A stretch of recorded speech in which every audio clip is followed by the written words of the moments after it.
For the benefit of the people who are joining us on the webcast and on Zoom and YouTube Live, we're going to be starting the board meeting about 15 minutes from now as we're waiting for one of the board members to arrive.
Good morning, everyone.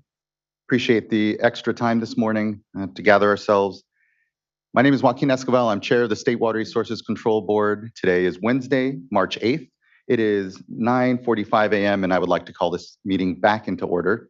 I'll start by introducing my fellow board colleagues. With me here today is Vice Chair Doreen Diadamo, Board Member Sean McGuire, Board Member Laurel Firestone, and Board Member Nicole Morgan. With us as well is our Executive Director Eileen Sobek, our Chief Counsel Michael Loffer, our two Chief Deputies Eric Oppenheimer and Jonathan Bishop. Our Acting Clerk of the Board is Courtney Tyler, and assisting her today is Meredith Thompson. It is a hybrid meeting, so we have both an online component and an in-person component. If you're joining us online, you're viewing us one of two customary ways, the YouTube live stream or our Cali PA website. But if you intend on commenting on any of today's items, you should be on the Zoom platform with us. If you're having challenges doing so, there are instructions at the top of the agenda and a link, but you can always email our clerk of the board at board.clerk@waterboards.ca.gov, and she can help you get onto the platform. Once you're there, your camera will be off, you will be on mute until it is your turn to speak on the item you've indicated you wish to. For everyone in the room, good morning. Good to have you here with us in person. We're in the Cali PA building here in Sacramento. Quick comments here. Please observe the exits. If there is an emergency, we'll calmly file out to Cesar Chavez Plaza and await further direction. Also, if you intend on commenting on any item today, there's a QR code in the back and a way to sign up. But if you're having challenges, the board clerk can also help you. Please do silence your devices so that there's no interruptions as well. And with that, we can continue what was yesterday's agenda. And we start today with item number 4 on our agenda, which is an uncontested item, and checking with colleagues if it is, and the clerk, if it is still uncontested. And it is. And so appreciate actually the really good work on the Administrative Policy Handbook. The SAFER program continues to hum along, and the fact this is uncontested shows that. So if there isn't any other comment or desire from the board, entertain a motion. Move adoption of item 4. We have a second? I'll second. Thank you. Ms. Tyler, can you please call a roll call vote? Vice Chair Diadamo, Aye. Board Member Morgan, Aye. Board Member McGuire, Aye. Board Member Firestone, Aye. Chair Esquivel. Aye. Thank you. Thank you. That brings us now to a tranche of informational items. First, item number 5 will be a drought update and current hydrologic conditions update, followed by item 6, which will be our monthly report out on urban water production.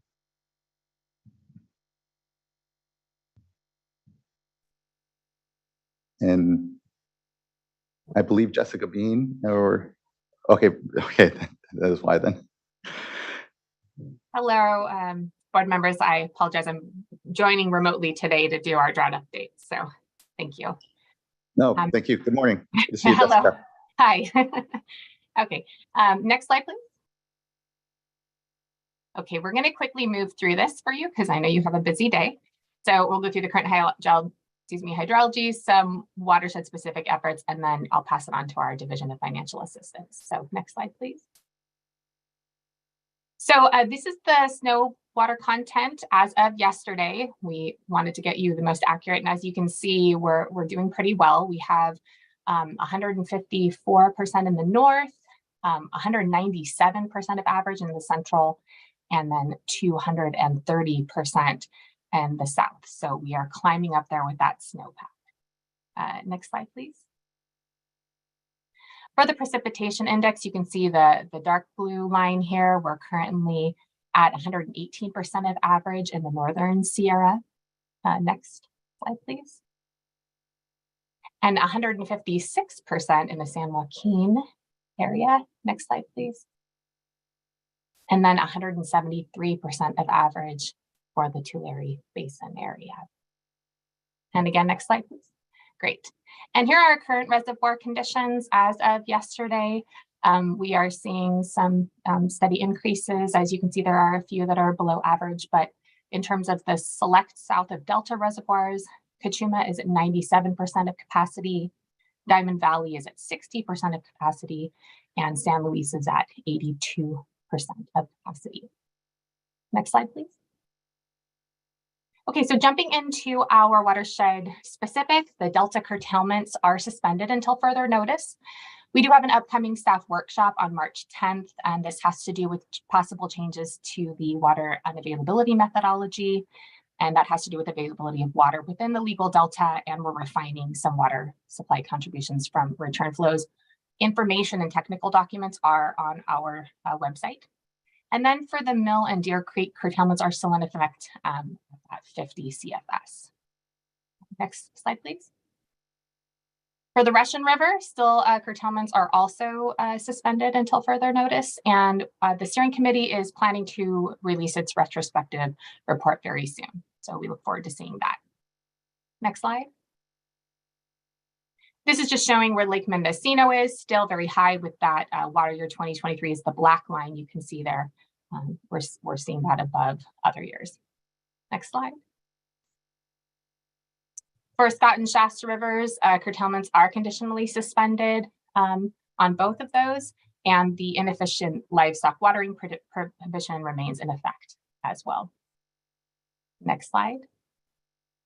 Just to give you a sense, we have our Scott and we'll have the Shasta River slides as well. And the thing that we just really want to point out here is that blue line is showing the flows. The red line is the that minimum flow line, and the blue line is still above that. So that's good. We're seeing sufficient flows there. And next slide. Same on the Shasta River. The blue line is above the red minimum flows line.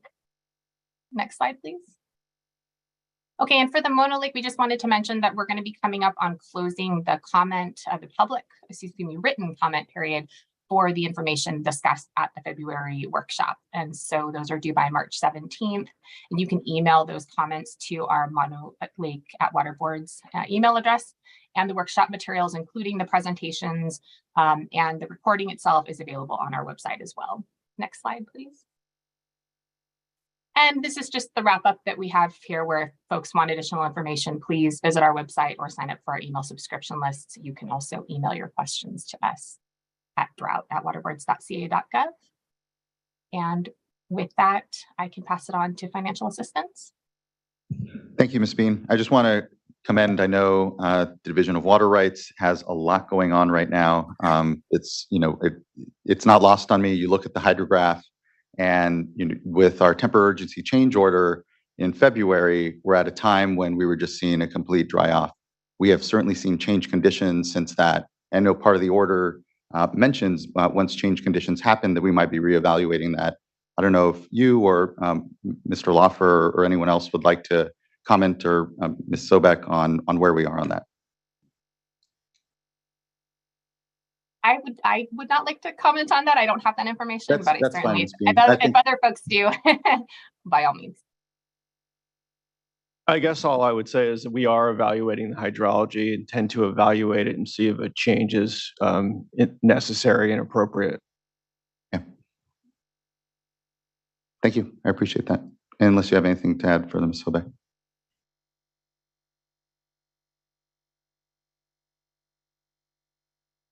Well, we do have another application for a temporary urgency change petition from the Bureau of Reclamation, and we are evaluating that. Yeah, that is to try to take advantage, to see whether, and to try to make a timely decision on that, because it would have recharge benefits. Since potential flood conditions are going to likely be kicking in sooner than we thought, before sort of the general spring melt timing, we want to try to make a timely decision on that. We'll keep everybody up to date on that.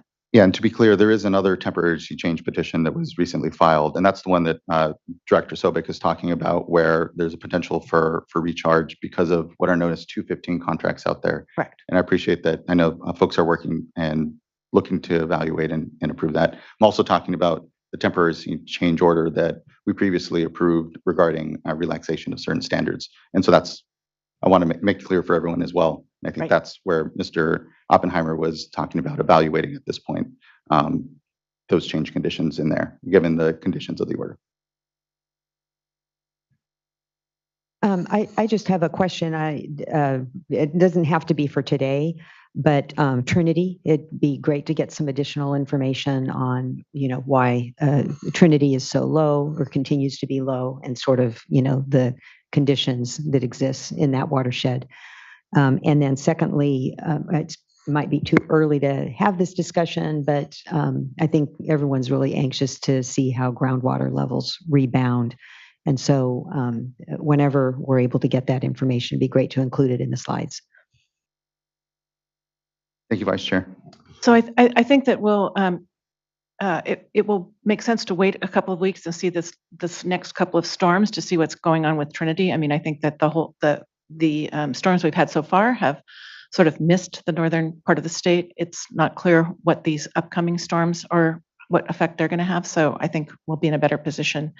And in terms of the groundwater rebound, that's going to evolve over the course of the spring and summer, obviously. But yeah, we'll work with DWR and try to report back on that. Yes, thank you. And just a point of clarification on, sorry, I don't see slide numbers, but on the Bay Delta slide, it says that Mill and Deer Creek's curtailment's in effect, and then it says 50 CFS stream flow requirement. So I'm assuming that means, unless I'm mistaken, that as long as the 50 CFS in-stream flow requirement is being satisfied, there are no curtailments in effect. And I just want to point out that we have good graphics here for Scott and Shasta flows. Mill and Deer is not as clear what's going on there. So maybe for the next update, it would be helpful to have a little bit of clarification about what's going on in those watersheds. Thank you. And just to note, that is correct. They are being met, and so that's why we didn't include that, but certainly can look into providing additional information. Yeah, I think it's in effect and then being met as anyway. Appreciate it. We need a little clarity there. And yeah, some graphs would be nice. So I appreciate that, board member. Anything else from any board members for the Division of Water Rights? Okay, thank you so much, Ms. Bean. Appreciate it. Ms. Reinhardt. Good morning. Good morning. Good morning. My name is Christina Renard, Water Resource Control Engineer with Division of Financial Assistance. I'll be giving a brief update on drought funding today. Next slide, please. This slide summarizes our drought funding activity since July 1st, 2021. We've committed funding to 9 urgent repair projects and 23 emergency repair projects through Self-Help Enterprises program for a combined total of $3.5 million. We have 3 new regional and countywide programs in place for a total of $6.3 million. We've added $42.2 million to our existing regional programs. Overall, we've provided interim solutions to 30 communities specifically related to drought issues, providing assistance to over 41,000 people. Since July 1st, 2021, we've funded 70 drought resiliency projects totaling $490 million. Next slide, please. This map shows State Water Board funded existing regional and statewide programs that could help with drought response for services such as well repairs and replacement, bottled water, hauled water assistance. There's about $67 million available in these programs. Additionally, we have technical assistance being provided across the state through a number of agreements with various technical assistance providers. These agreements could potentially also assist with drought-related issues, and there is still approximately $60 million remaining. Next slide, please. This slide shows the current number of households enrolled under our regional programs that provide bottled water, hauled water, point of use and point of entry treatment, and well repair and replacement services. The number of households shown only represent a snapshot of current enrollees, and the total number of households which have received these services will increase throughout the lifespan of these programs. I would like to note, as of March 1st, 2023, and going forward, the Tulare County Bottled Water Program enrollees have been transferred over to Self-Help Enterprises Bottled Water Program.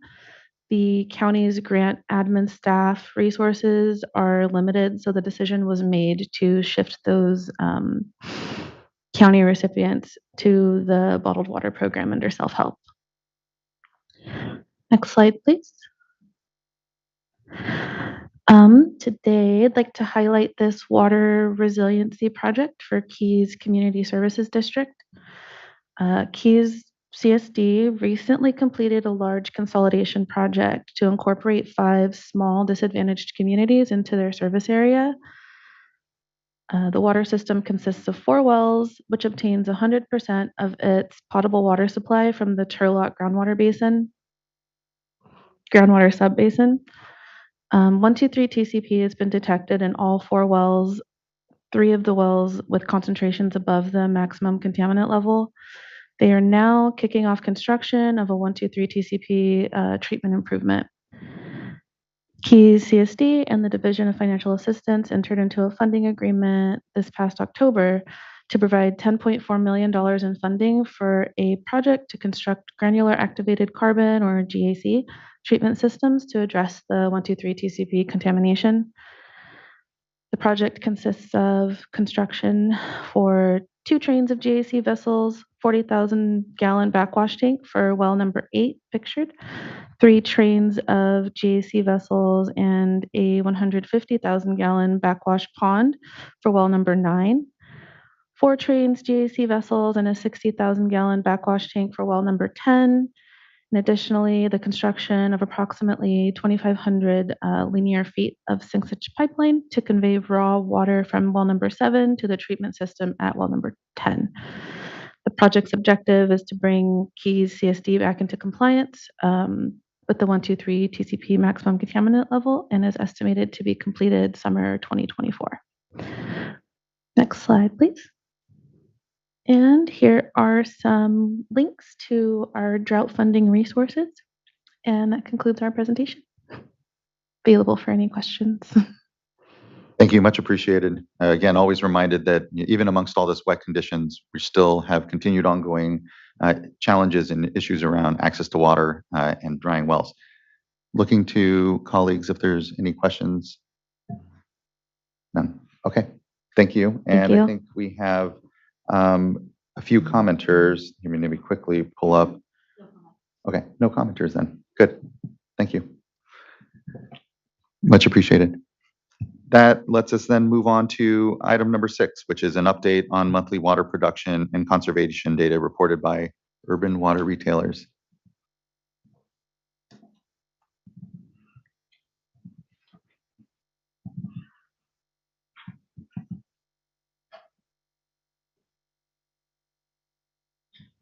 Ms. Healy, Dr. Rodero, good to see you. Good morning. Good morning, Chair Esquivel and members of the board. Happy International Women's Day. Yes, indeed. We're here today to provide our monthly conservation update and also our conservation tip. And with that, I'll hand it over to Marielle. Thank you. Next slide, please. So just a brief reminder of what happened in January. January 2023 saw a continuation of the storms that initialized in late December, resulting in widespread wind damage, localized flooding, and substantial increase to the snowpack. So the coasts and the foothills of the Sierras, as well as the Redding area, saw the highest precipitation totals by the end of the storm series, while much of the Colorado River and South Lahontan hydrologic regions experienced much less rain relatively. Comparing drought maps from January 3rd versus January 31st, parts of the coast and a slice of Imperial County, making up about 10% of the state, dropped to the abnormally dry or even the no drought classification, seen in yellow and white. The rest of the state remained in moderate and severe drought classifications, shown in light and dark orange respectively by the end of January, but the more extreme categories have disappeared. Next slide, please. January 2023 was quite a change from the last few Januaries, with residential per capita water use dropping to 58 gallons per capita per day. This is 12 GPCD lower than the 2021 peak of 70 GPCD and 7 lower than the baseline year of 2020. In fact, the last time we saw this low number was back in January of 2017, which perhaps not coincidentally also followed a series of atmospheric river events. Next slide, please. New year means that the baseline value cycles back around from December of 2020, which was for the last month's reporting period, to a baseline of January 2020 for the reporting period shown here.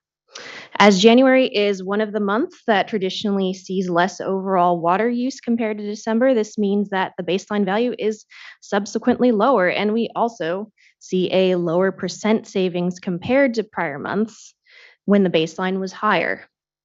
January 2023 resulted in 9.7% savings relative to January 2020. However, for context, December 2020 total production was 132 billion gallons, and December 2022 was 109 billion gallons. January 2020 total production was 109 billion gallons, and 2023 was 99 billion gallons.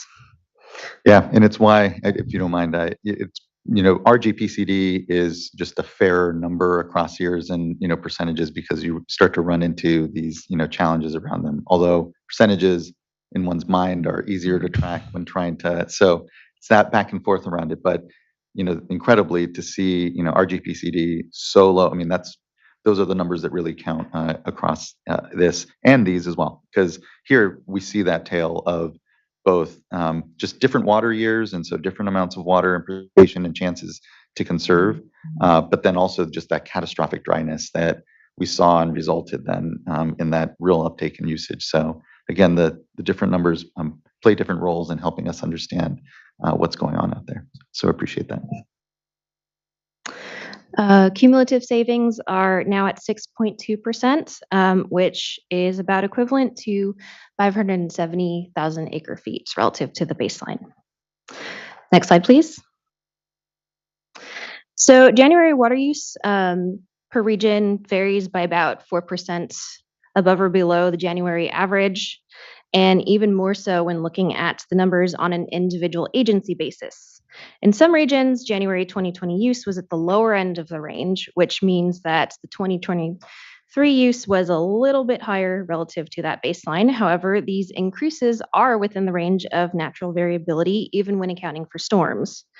However, that should not diminish the hard work that Californians have done to get through the last 3 years.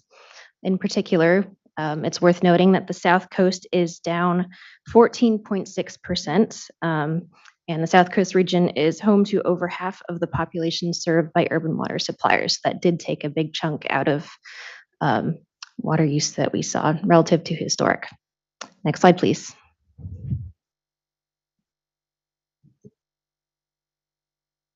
All right. So our conservation tip this month is to measure and manage your water use. Water suppliers across California are empowering customers to do exactly this with apps like Ion Water, Water Smart, and Flume. These are simple to use apps, and they make it really easy for customers to, at minimum, track their water use, access their billing information, and be notified when leaks are detected. So more sophisticated applications also provide customers with water-saving tips and the opportunity to know how their water use compares to that of their neighbors. So being as water efficient as the Joneses has never been easier. So being more aware of how we use our water makes us better stewards. According to one of the service providers, customers with the app quickly see an on average 15% reduction in water use.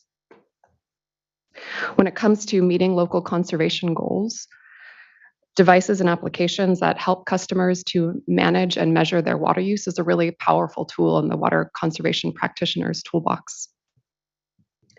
Likewise, the Making Conservation a California Way of Life framework, which is an approach designed to empower urban retail water suppliers to be better water stewards with even better data, is a powerful tool in the state's climate change mitigation and adaptation toolbox. So during the board workshop scheduled for March 22nd, the conservation team We'll be providing an overview of the draft regulatory framework for the Making Conservation a California Way of Life regulation. A summary document should be up on our website in the next few days, and we'll really look forward to sharing a presentation with you all and the public in just a couple weeks. So unless there are any more questions for Marielle and me, that's all we got for you guys. Just thank you for your team's incredible work. I know on pulling all those threads together for those budgets. I'm looking forward to their adoption. I think it's it really does feel like a timely moment as we really look at our work, transition for the long term, and recognizing that efficiency and it's not just for drought times, not with the structural deficits that we see on the Colorado River, that we see in our Bay Delta, that we see in our watersheds. And so we need to continue to do this work. And there's a way that it's done that doesn't have to feel punitive. And in fact, you look at all this data-rich information we have on just personal use, and it's what we're doing at the watershed scale as well in water rights, where we're all just needing to better track our drops, understand those moments to really value this resource in a way with an eye toward efficiency, and in a way that spurs innovation in the way your lawns look, or the way or that you don't have lawns and you have more appropriate landscapes. And it's been we've had this discussion at this board. I've been very impressed by the amount of just leadership from the water agencies themselves. We heard that from Met. We've heard that from Knowlton Miguel. We've heard that from folks. So thanks for continuing to highlight that. And the portal for Eastern Municipal Water District. It is the way we're all going, and can't wait to get to the budget discussion, because it's exciting to be able to have such a data-rich discussion that's actually leading toward real change out there. So just thank you for your guys' work. Anything, questions from board members? Yes, Board Member Morgan, please. Just want to say, thank you. I really do appreciate the presentation. I always look forward to this update, and I really appreciate the additional information that's provided on slide 4. I just wanted to ask if there's a way that you guys could either add another slide or maybe add another bullet to where you could put that on some of the information on the slide. In particular, just the amount of savings that we've had, and so I think that is just a great number to have and have that information. And so if there's a way that you can add that into the presentation, that would be awesome. Thank you. Absolutely. That's a very easy thing to do. And a great suggestion. Thank you. Board Member McGuire, please. Yes, thank you always for the presentation. I always look forward to it, especially the water saving tips. So thank you for that. But I just want to point out, when I'm thinking about the wet months, especially here where, in January we had quite a bit of precipitation, I wonder, of course, well, what are we using water for? And the answer is it's all indoor, or predominantly indoor water use. So I just want to flag, clearly the legislature, made a decision about what the indoor water use level should be in looking at the overall water use efficiency standard. But this is a good time in the winter months to reflect on the work that remains in many areas to actually invest and achieve greater water use efficiency on the indoor side of things. So I just wanted to point that out, that usually at this time of the year it's a good opportunity to reflect and just think about, we have a lot to do with our landscapes and achieving water use efficiency there. Some areas are already, don't use a lot of water outside and really are predominantly indoor water users, and especially in the coastal areas. And so depending on where you are, there's work to do on both sides of the spectrum. So just wanted to point that out. But thank you for the presentation. You're here. Thank you, Board Member. Thank you both. I know there's a lot going on, so appreciate your time here. Oh no! Sorry, I'm going to ask one last thing. Well, I'll just say on the tip, I just recently had an experience where I had signed up with my local water provider for notices and got an email that I had a leak, and found it and fixed it, and felt like there's no way that I would have known that leak existed except for the app. So just really encourage people that it's great. But there's different ones at different agencies, and it may be hard for people to even know that it exists. I think I just know because Sacramento had sent out a piece of paper with the information with the bill. And so just wondering maybe if you can reemphasize how people can find out if something like that exists with their water provider. Yeah, I mean, I think the best thing, obviously, for customers to go directly to their water suppliers and ask whether or not such a resource exists, and then to take the steps to actually sign up, because you're not automatically enrolled. So, number one, yeah, reach out to your water supplier, and then number two, yeah, create a login and help them tell you when you've got that leak.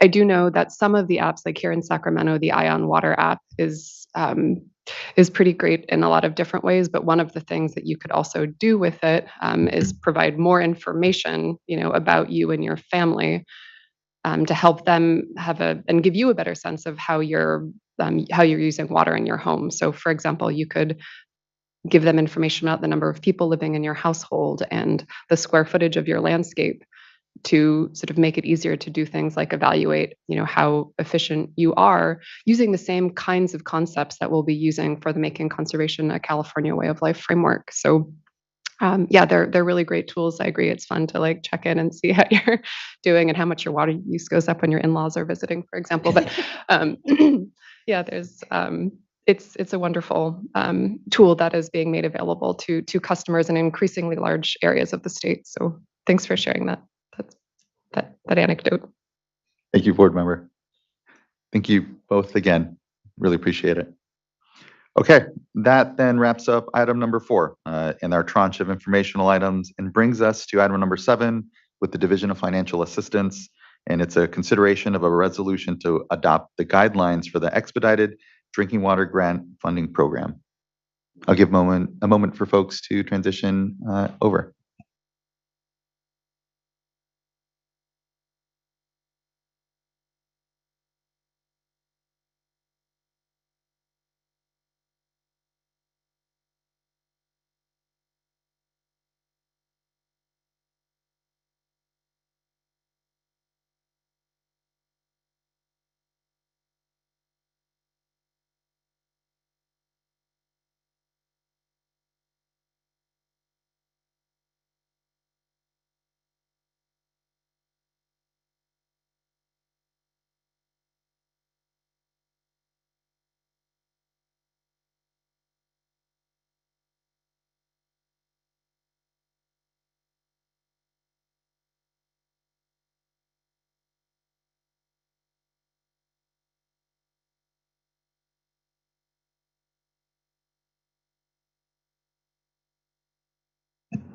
Good morning. Good morning. Sorry for the transition time there. Oh, no, don't be sorry in the least. So my name is Megan Tosny. I'm an Assistant Deputy Director in the Office of Sustainable Water Solutions within the Division of Financial Assistance. With me presenting today, I have Pete Stamus, who's an engineer in the Office of Sustainable Water Solutions. I also have Jean Fung from the Office of Chief Counsel. And we're here to present on item 7, which is regarding the guidelines for the Expedited Drinking Water Grant Funding Program guidelines. Next slide, please. So a brief overview of what we're going to cover. First, we're going to go over some background and give a little context on our broader process improvement efforts within the division. Then we'll focus in specifically on the Expedited Drinking Water Grant Program, give some background on sort of how it compares to our regular funding process. And then we'll go into a summary of some of the comments and changes to the draft guidelines. Next slide. Okay, so in recent years, we've been tasked with administering several different state grant funding sources, including the Safe and Affordable Drinking Water Program, also recent general fund infrastructure appropriations. And we also had some recent external reviews of our program, and there were various findings. One specific one I wanted to cite here today is from the state auditor's report on our drinking water funding programs. And it talks about essentially developing a fast track process for urgent projects and the idea of specifically focusing in on state-only funding that is not subject to federal requirements. So this is part of what drove us to this idea of developing an expedited funding program. And I just wanted to note, though, that concurrently, we've also been going through a more comprehensive approach in the division to look at all of our drinking water funding, identify multiple different improvements that we've been implementing over the last couple of years and that we continue to implement. And so just wanted to give a little background on some of that to help folks understand how that fits in with this particular effort. So next slide. This slide just highlights some of the key improvements we've been implementing. We've actually implemented over 40 different improvements in the last couple of years, but we wanted to highlight some of the major ones. First off, we've moved to electronically processing our funding agreements, which has been a significant improvement in processing time. We also made revisions in the last recent intended use plans to make more projects eligible for 100% grant, which allows us to more quickly greenlight and move projects through the process. We have a pre-application process now, which is a simplified form that lets systems give us enough basic information to help decide if they should probably be directed to the technical assistance program or if they are more likely ready to move forward with either an application for planning or construction funding and help guide them through the process. We also are doing a lot more what we call full planning work under technical assistance, so that systems don't have to go through a whole application process to get a grant agreement to do planning work. We use our existing technical assistance resources to do the engineering, the environmental, and all of the different components they'll need for a construction application. We've also eliminated the need to do federal environmental cross-cutter work for small disadvantaged community projects, which saves up to 9 months depending on the complexity of those federal cross-cutter reviews. And we also are working on approaches to do phased agreements that allow us to move forward with the most critical elements first, and then potentially amend in subsequent phases as the design and environmental is completed for those phases. And then next slide, please. As far as some of the key processes that we're working to improve right now, we're working on updates to the application packages to make them more streamlined and clear as far as what's expected to help folks submit complete applications up front. We are also working on some updates to our guidelines for consolidation projects, again, with a focus on making it very clear up front what's expected to help people move through the process more quickly. We are working on advanced pay. Right now, we are piloting advanced pay with a couple of projects based on some recent new authorities we were provided, and we're developing a broader sort of framework for providing advanced pay on different project types. And we have worked out some streamlined financial capacity review approaches. This was primarily included in our last intended use plan and allows us to put off doing a full financial capacity review for planning projects, and also limits the amount of capacity review that we do for larger receiving water systems that are going to receive funding, which likely have resources and really don't warrant a extensive review. And then finally, we're making some improvements to our online application status tool to make it more transparent what the status of different applications is and sort of what key components are missing and when they were requested by the division and that sort of information.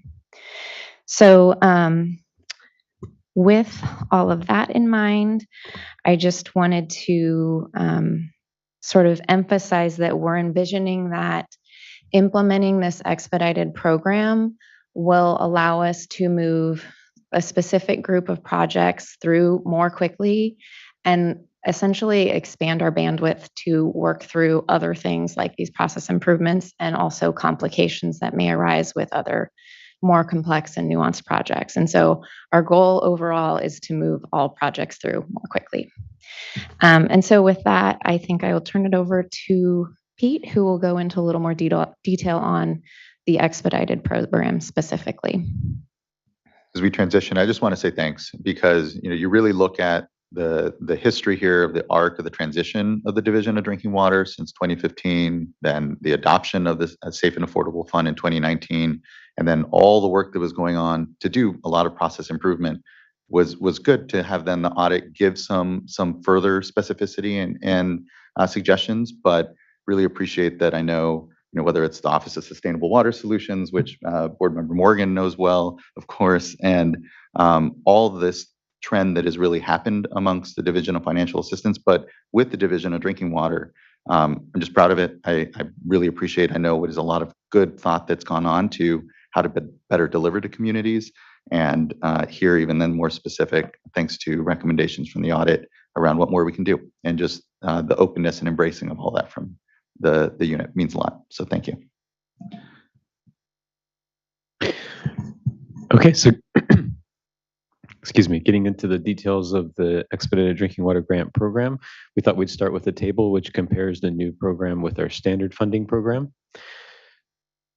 So after its initial rounds of funding, the Expedited Drinking Water Grant Program will announce deadlines to submit project proposals for consideration, while in our regular program, the standard program is continuously open for new applications year-round. The Expedited Drinking Water Grant Program focuses in on those higher priority category A through D projects and consolidation projects, while the standard program funds all the way down through category F. Under the Expedited Drinking Water Grant Program, financial and environmental documents and clearances are deliverables within a grant agreement, while in the standard program, these need to be completed prior to execution of an agreement. The Expedited Drinking Water Grant Program also has an additional maximum grant amount per project, in addition to the connection limits that are described in our intended use plan. And then regarding funding sources that each program will utilize, in the Expedited Drinking Water Grant Program, we will be allocating state funds only. In the standard program, the same state funding sources will be administered, but on top of that, we also administer federal funding. Finally, in addition to a new addition to the Expedited Drinking Water Grant Program, which we will discuss in a little more detail in a few slides, is conditional costs. The revised guidelines proposes to allocate up to 30% of the total project cost to cover these conditional costs, which is apart from the change order contingency line item. So this is not something we can currently do in our regular program, but are proposing for the new Expedited Drinking Water Grant Program. Next slide, please. So here's an example project where we believe the new Expedited Drinking Water Grant Program will benefit a particular project. So in this case, we have a city that is applying for funding to consolidate a small disadvantaged community, which is located outside of its existing service area. The city would act as the project's CEQA lead agency, which does mean that they'll need to incur some costs in order to fulfill those responsibilities. However, city staff are limited on the time that they can spend on such costs that will be incurred on a project that benefits an area that's outside of their existing service area. In some cases, the receiving water system, such as the city, their time can be covered under technical assistance, but that does create additional contracting steps and it can get complicated. It's ultimately more efficient to provide funding directly to the city to finish the planning work that needs to be done. In this case, the Expedited Drinking Water Grant Program would allow the city to submit a project proposal form, which is our simplified new application form, with the engineering document that was prepared for the project under technical assistance. Then after receiving an Expedited Drinking Water Grant agreement, the city would complete the CEQA process and final design for the project. And once these deliverables have been reviewed and approved, DFA would approve the city to move forward with bid solicitation. Next slide. Another example provided here is of a small water system that is receiving technical assistance to develop the planning and design documents for a new treatment facility. Technical assistance would normally also assist the small water system with the preparation of the project's environmental documents. then submit an SRF construction application, and subsequently receive a funding agreement for construction. However, under the Expedited Drinking Water Grant Program, the same small water system could submit a project proposal form for the project once an engineering document has been prepared, and DFA could work on developing the grant agreement for the project concurrently while the recipient is completing the environmental process. This has multiple benefits, including alleviating the delays associated with completing these various steps in a series as opposed to in parallel as is being proposed in this program. In addition, the small water system would have greater certainty on the requirements that would apply to the actual construction project. For instance, in the regular program, we are currently waiving federal crosscutters on a yearly basis within the annual intended use plan, and therefore the waiver is actually subject to change until the recipient receives construction funding. Under the Expedited Drinking Water Grant Program, the recipient would be aware that we would be allocating only state funding sources to their entire project, including construction work, and they would be able to proceed with the development of CEQA documents, plans, and specifications, and proceed with bidding without that added uncertainty. So with these two examples in mind, we did take a look at our entire list of projects that we have in-house currently, our entire list of applications, and we approximate that an estimated 50% of those applications could potentially be eligible under this program. And that's strictly based on their entity type, project type, and project cost. So we didn't look at all of the details of every individual project, but just simply on those filters, approximately half of the applications we have in-house could be funded under the program. Next slide, please. So here's a summary of the key milestones and their respective dates from when the draft guidelines were posted for consideration. Were posted up to today for consideration of adoption. We posted the draft guidelines for public comment on January 6th. We held 3 public workshops in Riverside, Sacramento, and Visalia in early February, including the board workshop, which was held in conjunction with the board meeting on February 7th. The comment period closed at noon on February 10th, and then we are here today to consider for board consideration of adoption. And we just want to take this opportunity to sincerely thank all those who had participated in the 3 public workshops last month, as well as those who submitted written comments. We really appreciated hearing from and speaking with stakeholders at these workshops, receiving input on the guidelines, and we're just very grateful for all the written comments that we received as well. Next slide.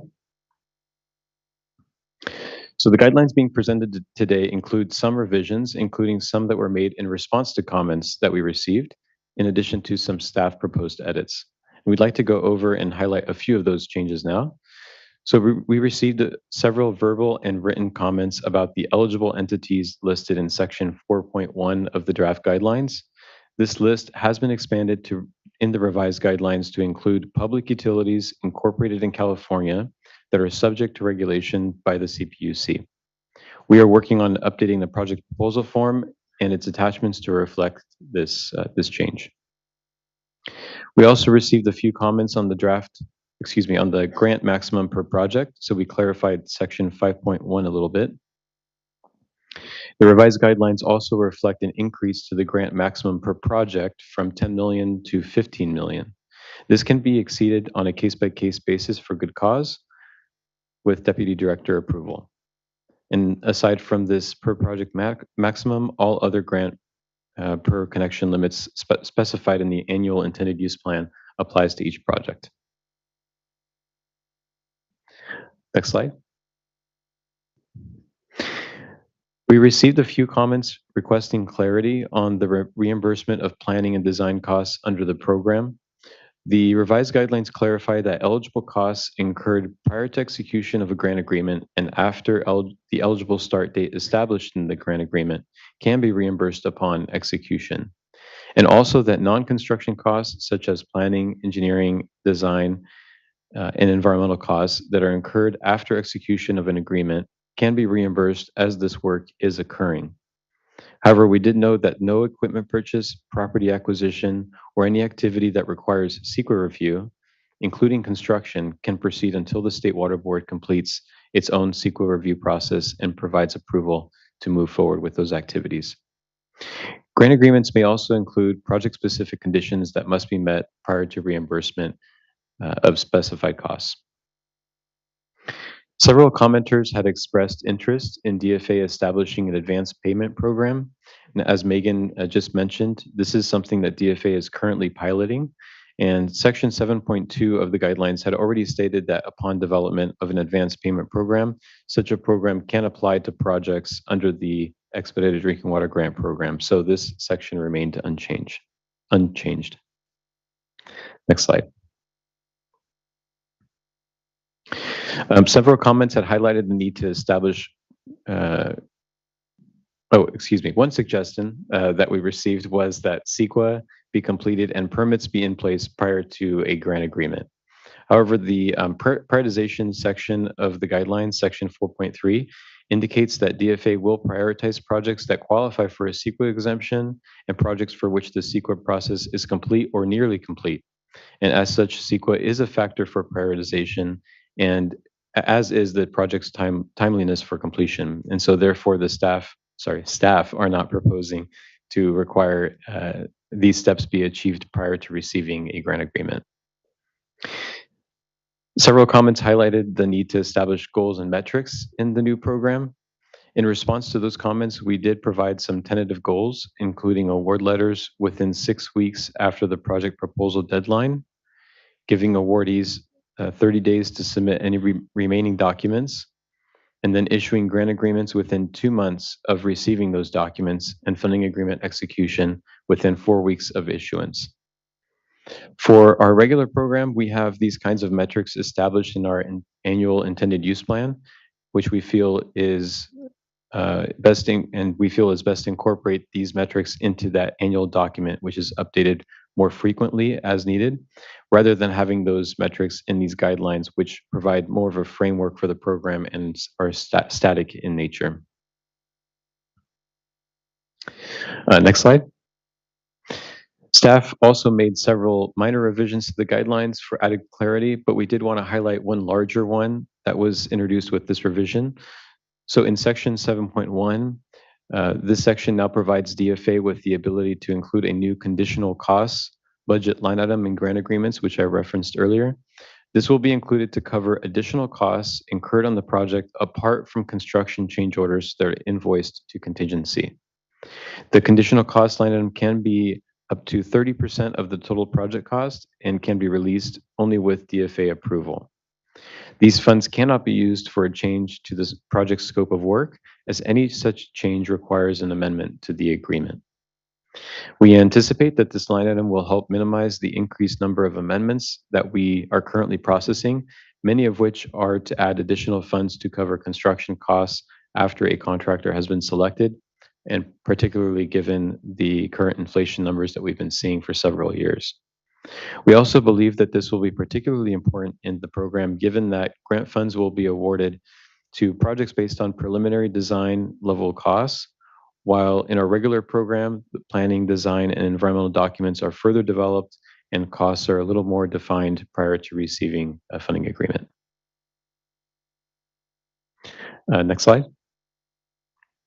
So finally, I wanted to mention that there is a change sheet to revise the resolution. The added language gives direction to DFA to provide periodic updates on implementation of the new program to the board. This concludes the presentation. We again want to thank those who attended the board workshops, as well as those who submitted written comments and those who may be listening in today. We hope this presentation has been informative. Any questions related to the new program or guidelines should be emailed to us at osws@waterboards.ca.gov.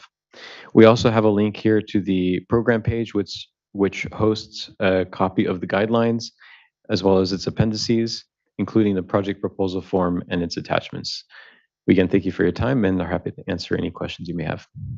Many thanks for the good work. I don't have any further questions. It was a spirited workshop. I can see the reflection of our good conversation, and I appreciate again the fine threading of how best we bucket out and move more expeditiously on certain projects, knowing that we're expediting truly all projects as we do improvements throughout the program. So just thanks. I know we have a commenter and would look to the board first in case there's questions or comments from anyone. Board Member Morgan.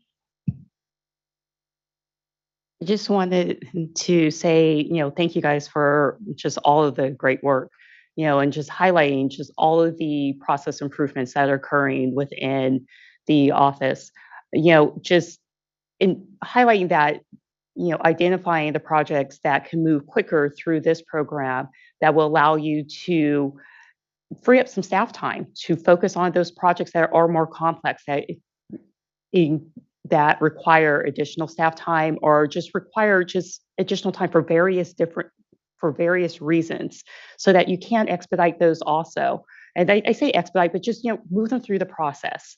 And so just thank you guys for just all of the hard work and just really continuously looking at how to improve the process for all projects and keep them all moving forward. So again, thank you, and just happy to see this item come back so quickly. I know that it was a lot of work to go into it, and that you guys brought this back really fast, which is just a testament to how much work you guys are just really doing in the Office of Sustainable Water Solutions. So thank you. You're here, board member. Yeah, it feels the workshop was just very recently. This is very quick work amongst it. So we're expediting the expediting program. So I'd like to call up then next Eric Oriana, who I believe is joining us virtually here. Good morning, Chairman and board members. Eric Good morning. Oriana here on behalf of Community Water Center. I was hoping to provide comments in person, but I unfortunately had to take this from the road, so apologies for any interruptions. I wanted to start off by saying a really big appreciation to Megan, Pete, and other DFA staff for their hard work in developing these guidelines and considering the feedback that Community Water Center, our partners, and really the other stakeholders who were part of this process. Just a big thanks for all their work in incorporating that feedback. We're really happy to see these guidelines as they sit currently, and we're really excited about the potential for accelerating projects to communities to provide safe and clean drinking water as a result. There's been a lot of talk about the work that the State Water Board needs to do to address sort of the length and time it takes to provide projects and get funding to communities. But I think this is a demonstration of the hard work that the board is doing to continue that work, and it shows sort of the commitment the board has to providing safe and clean drinking water to all Californians. We're, as I said, excited about this grant guidelines. We're also really looking forward to future conversations around the SRF policy later this year to continue to talk through and find additional ways to find improvements in the process. And we look forward to providing additional comments then. But for now, we're really in support of these grant guidelines, and thanks again to the board and staff for all their work in developing this work. Thank you. Thank you, Mr. Oriana, for your participation and making this the good product that it is. And also, I agree, looking forward to what I know are other projects that are just going to continue to roll out here insofar as the board continuing to understand this real generational moment we have, where we have resources, we have these dollars, we have to make sure they count, and we have to get them out as expeditiously, but importantly with communities involved, which takes that time. But we'll do our part, and just thank you for doing yours. Oh, we do. Okay, thank you. Okay, we have someone here joining in a moment, and as they do, looking to see if there's anything the board members want to question or comment to fill the time.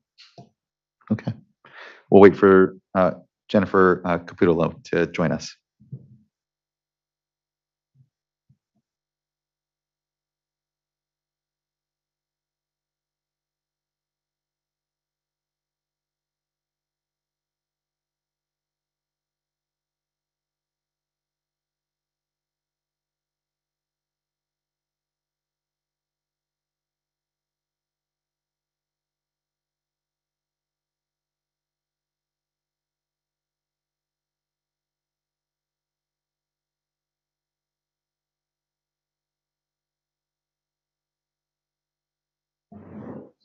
Thanks. I appreciate everyone's patience here, Melanie.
Chair Escobar, I think as you sense, Ms. Caputo Okay, to join us. So you've got a couple options. Of course, you could proceed. If the board wanted to take a brief break. She that's an did option. mark speak as necessary, I think it looks like maybe. So we'll or not.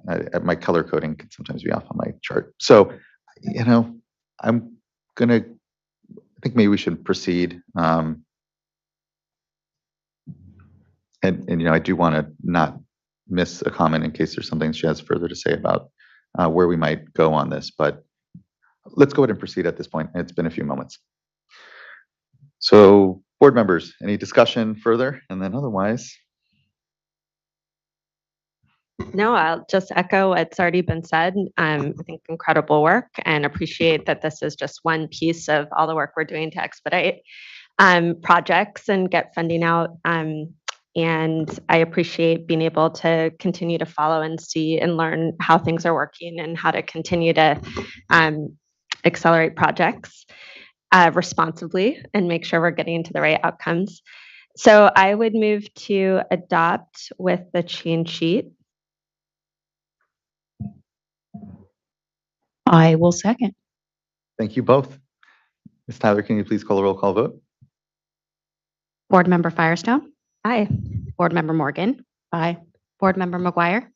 Aye. Vice Chair Diadamo. Aye. Chair Esquivel. Aye. No. Thank you, Ms. Tyler. The vote carries and the item is adopted. Thanks again for the incredible work. I know always more to come, so look forward to further discussion. Thank you. That then brings us here to item number 8, which is consideration of a proposed order prepared by the Administrative Hearings Office. We can take a 10-minute break if we'd like first. And let's go ahead and we'll come back at 11 a.m. Before we transition. So thank you.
right, I think we can begin here. Thank you, board member, for keeping me humane and having a good break here. Mr. Lilly, good to see you. Good morning.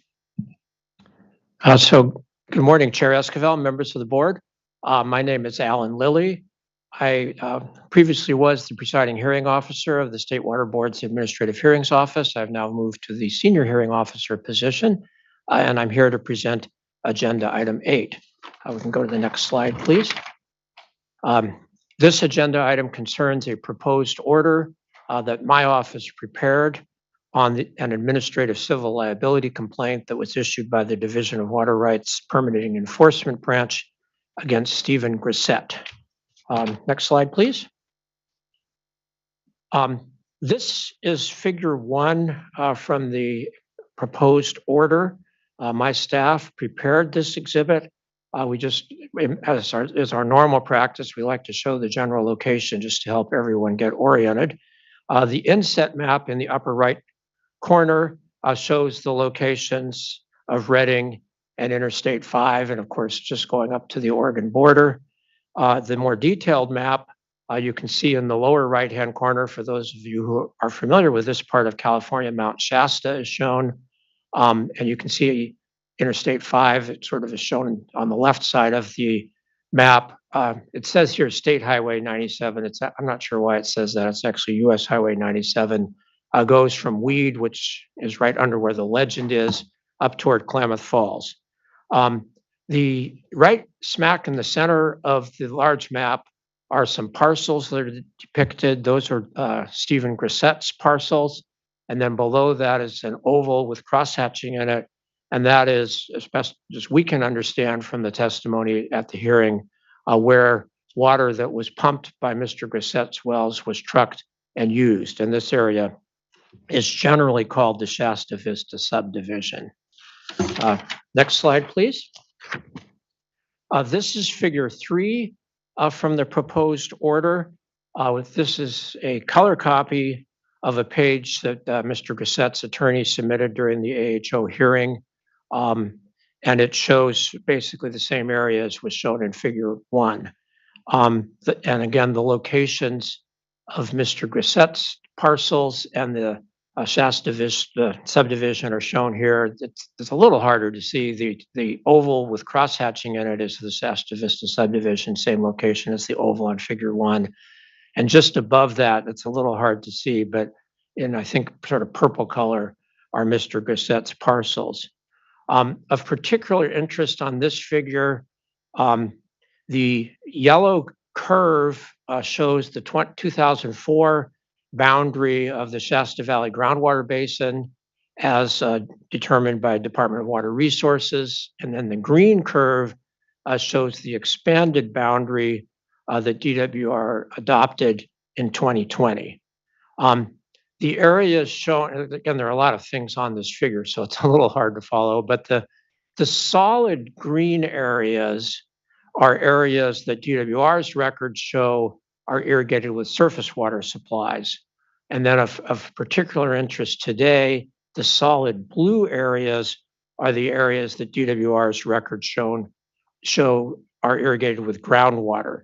And as shown by this figure, DWR's records do not show any irrigation supply or activity in the Shasta Vista subdivision area. Next slide, please. This is figure 5 from our proposed order, which is a color copy of another page from one of the exhibits submitted by Mr. Grissett during the AHO hearing. And again, you can see the oval where the Shasta Vista subdivision is, and just above that, and sort of just above and to the left, are the depictions of Mr. Grissett's parcels.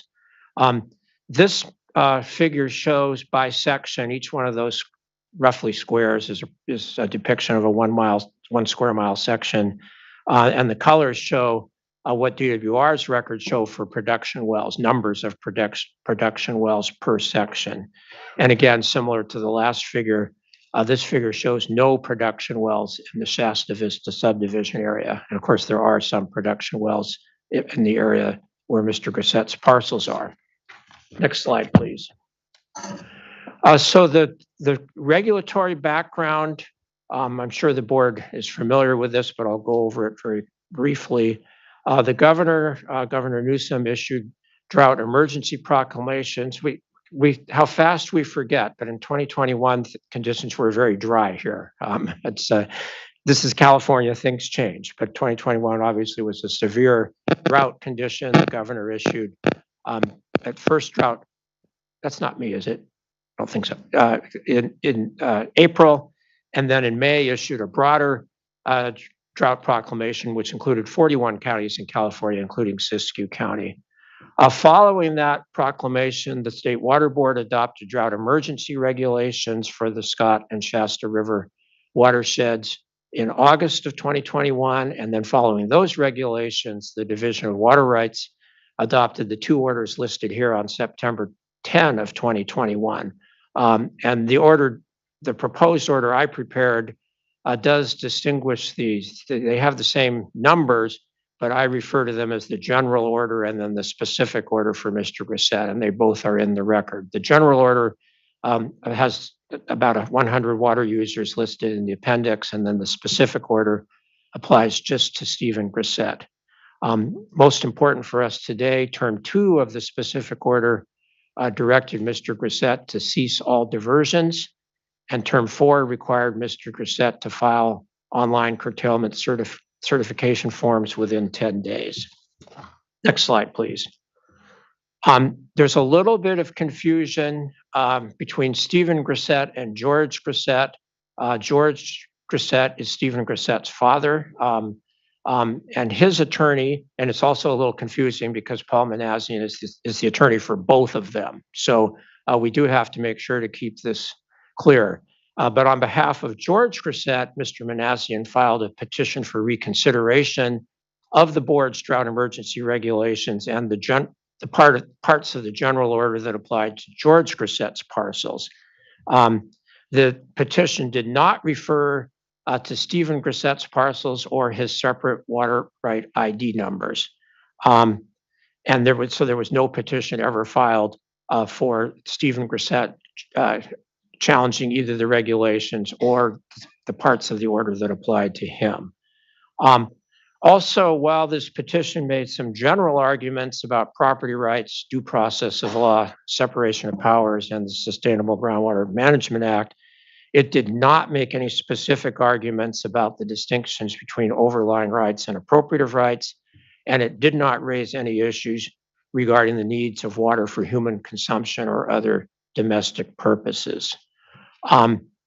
The order listed here, WR 2022-0143-exec, was issued by the board's executive director, and it denied the petition for reconsideration of George Grissett's order, and there was no court challenge filed to that. And the time for filing a challenge has now expired. Next slide, please. So going back to the Division of Water Rights and Stephen Grissett, and there is testimony. The division did have a witness, Mr. Cervantes, who testified in quite a bit of detail about this. The division did have outreach efforts to the water users that were required by the orders to curtail their diversions and file curtailment certification forms in December of 2021 and January of 2022. The division then issued a notice of violation in January. Again, the original order had been in September, so this is approximately 4 months later.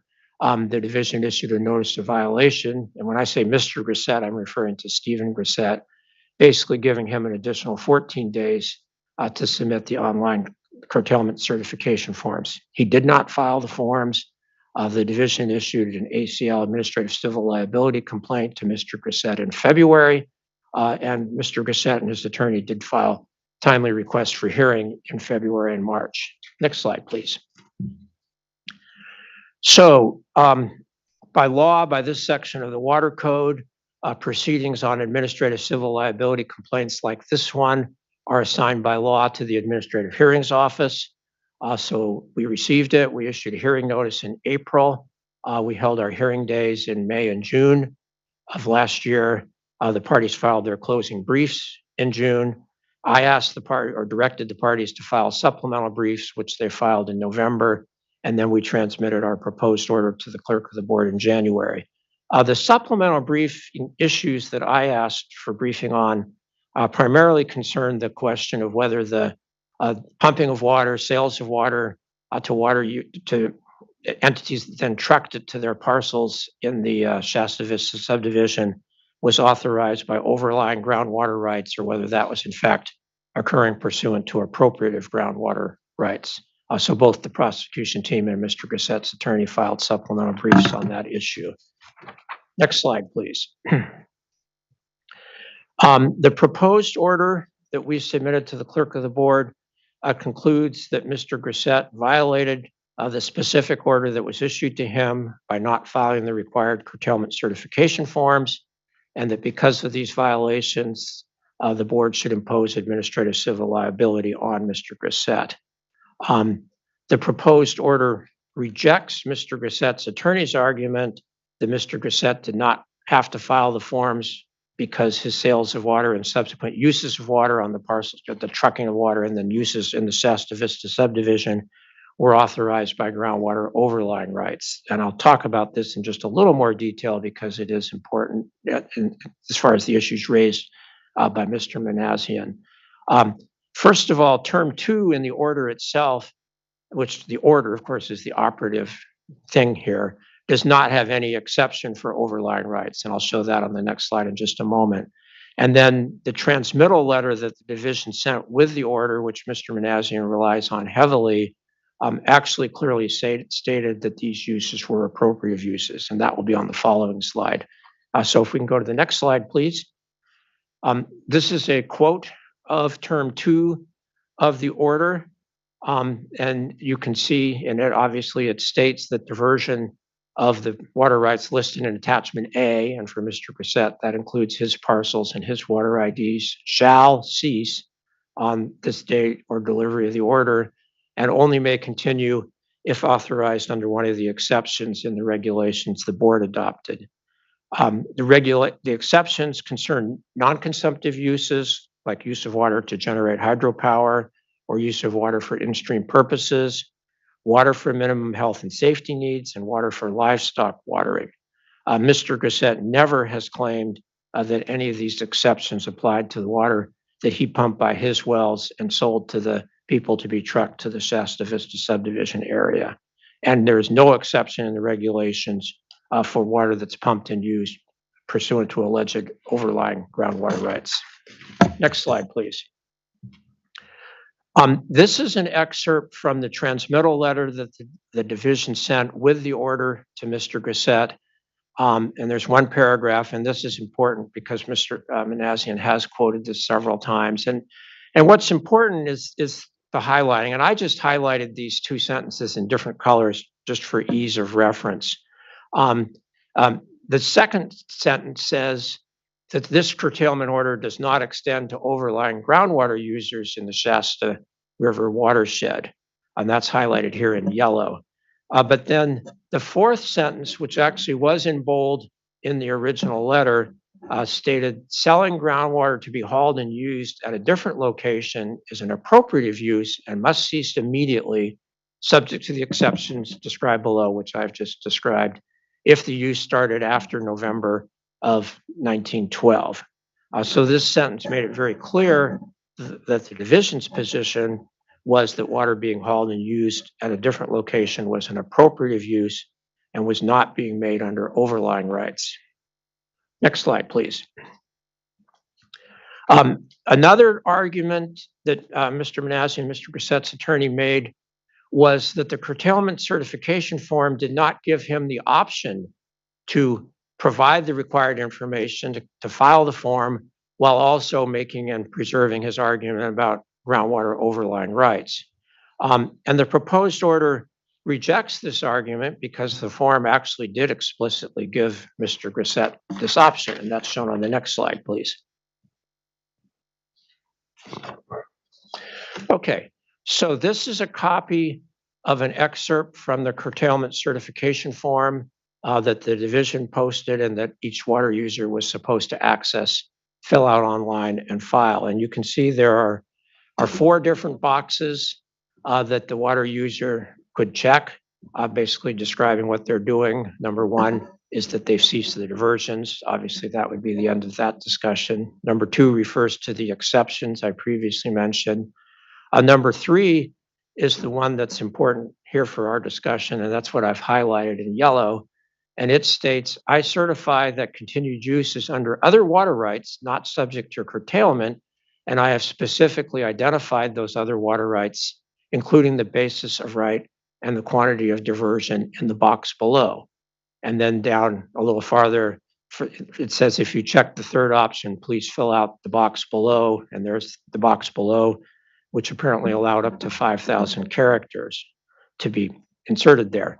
So they could, Mr. Grissett and his attorney could have checked box 3 for each of their 2 forms, one for each water right ID, and then filled out text below referencing their argument that they claimed that they had overlying groundwater rights for this. Of course, as necessary, they could have added an attachment. If they had done that, then the division would not have been able to file any ACL complaint against Mr. Grissett because he would have complied, or at least not for the matters alleged in the complaint, because he would have complied with the requirement that he file the form, and the complaint was for failure to file the form. So this entire proceeding would not have been necessary, and he could have preserved all his rights if he had simply checked box 3 and added some text in the box listed here. Mr. Grissett also could have filed a petition for reconsideration of the division's order, listing his parcels, his water right ID numbers, and made his arguments about overlying rights. But as I discussed earlier with slide 7, he never did this. Go on to the next slide, please. The proposed order, because this question of overlying rights and appropriative rights and how they apply to Mr. Grissett's pumping of water and the sales of that groundwater for transport to and use on Shasta Vista subdivision parcels and the relevant hydrogeology have been raised. The proposed order analyzes those legal rules and, of course, the applicable facts based on the evidence we have in the record. The proposed order concludes that this pumping and use was not authorized by groundwater overlying rights and therefore occurred pursuant to groundwater appropriative rights because the owners of the parcels could not have developed wells on their own parcels to pump water from the aquifers that supplied Mr. Grissett's wells. And that was shown on the 2 figures I showed earlier, slides 4 and 5, were the figures that showed the location of the area, the parcels, the Shasta Vista subdivision, and the places where there were water supplies available. So again, as I said before, Mr. Grissett and his attorney could have made the overlying rights argument. I think ultimately, based on this, the board would have concluded that the right was not valid, but there still would have been an orderly process. And I think the main point in here is the board has emphasized so many times the importance of complying with its filing requirements. And that's really what we're talking about here more than anything else, is if you certainly water users can have disagreements with legal positions taken by the board, and that's fine. And there's a process for that. But what's not acceptable is when somebody totally ignores the process and just doesn't file anything. So that's basically the basis of the proceeding today. Next slide, please. The proposed order discusses the statutory factors the State Water Board is to consider when determining the amount of administrative civil liability, and the proposed order concludes that all of these factors support a substantial ACL amount here. The 4 statutory factors and applications of them to this proceeding are listed here. The failure to file the forms caused harm to the board's orderly and efficient administration of the state's water resources, and Mr. Cervantes testified during the hearing at length about this. Basically, the division can't do its job unless water users file the required forms so the division has the information. I can go into more detail about that if necessary, but I think the board is probably quite familiar with that. The nature and persistence were serious because there really was basically the ongoing position that Mr. Grissett did not need to file these forms at all. The length of time of the violation it was 151 days from the due date until the date of the ACL complaint. Of course, it's gone on for many more days since then. And the last statutory factor, corrective action, and Mr. Reset never has taken the corrective action to file the required forms. Next slide, please. So based on this, the proposed order, if adopted by the board, would impose administrative civil liability of $16,000. This is 4 times the amount proposed in the administrative civil liability complaint. The board certainly has the authority to go higher than that. This is well below the statutory maximum that would apply here. And this is the amount I recommend. Of this amount, $12,000 would be due payable within 30 days. The remaining $4,000 would be suspended indefinitely if Mr. Grisette makes a timely payment of the $12,000 and files the compliance certification forms by the deadline specified in the order. And if he does not take these actions, the remaining $4,000 would become due. Next slide, please. So on January 27, Mr. Grisette's attorney, Paul Manassian, submitted a letter to the board which made several comments on the proposed order. And I've tried to separate these comments into specific points and then summarize those comments and the responses on the following slides. So next slide, please.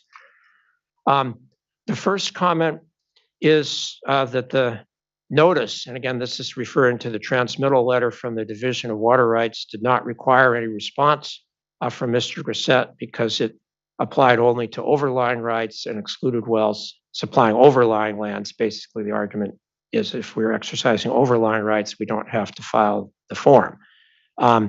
First of all, and as I've said before in slide 11, first of all, term 2 did not actually contain any exceptions. The exception was only for overlying rights was only in the transmittal letter, not in the order.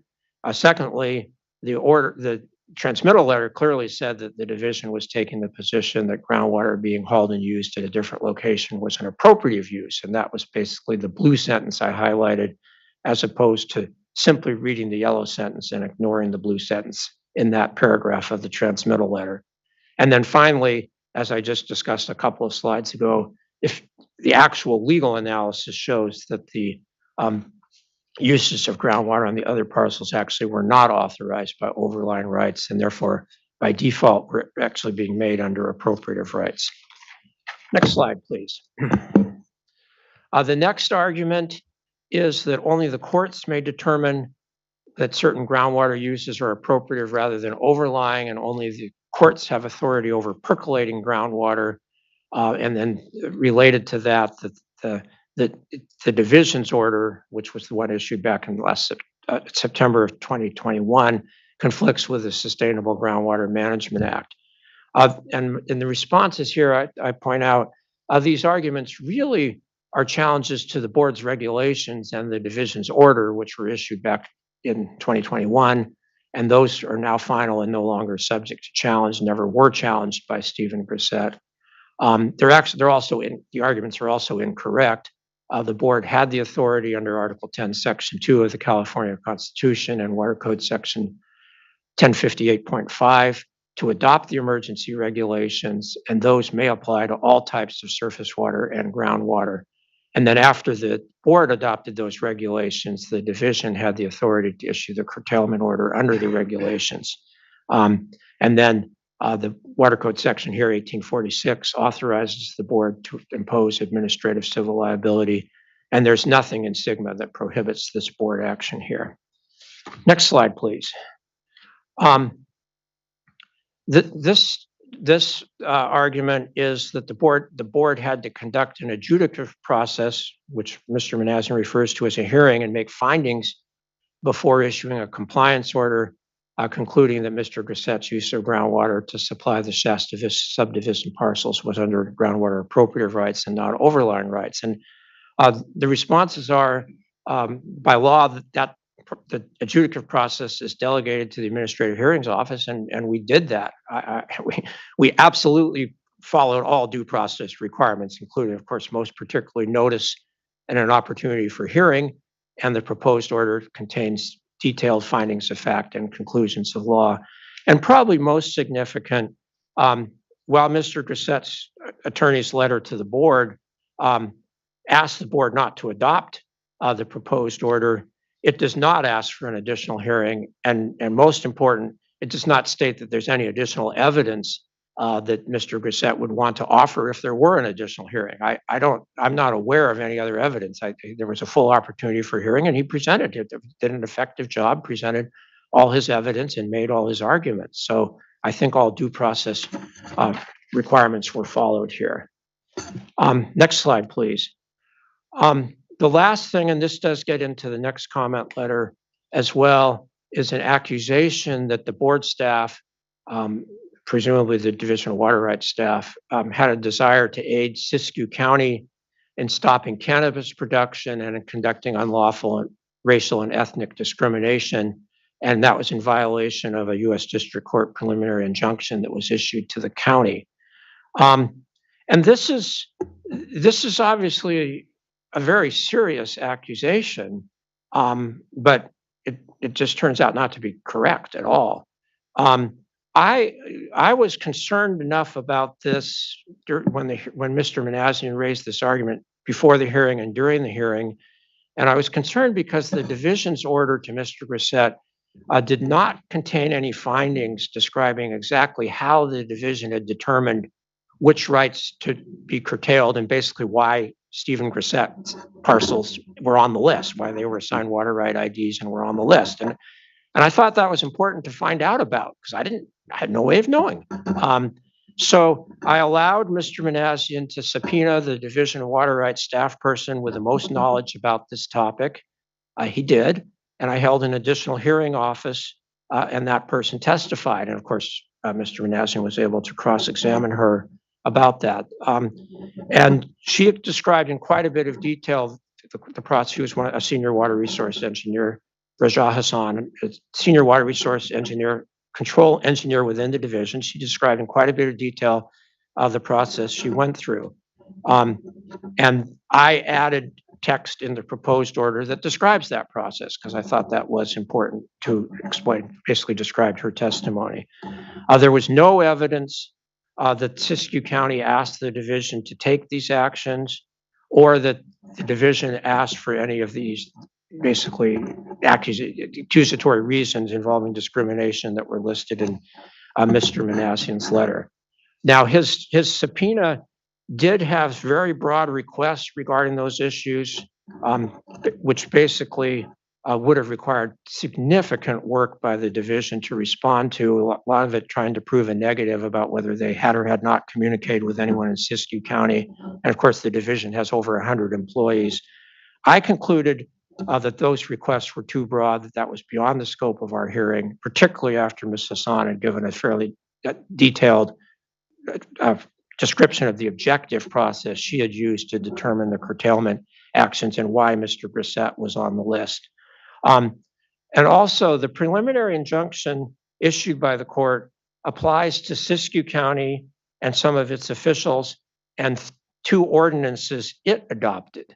It does not apply to the State Water Board personnel or any State Water Board orders.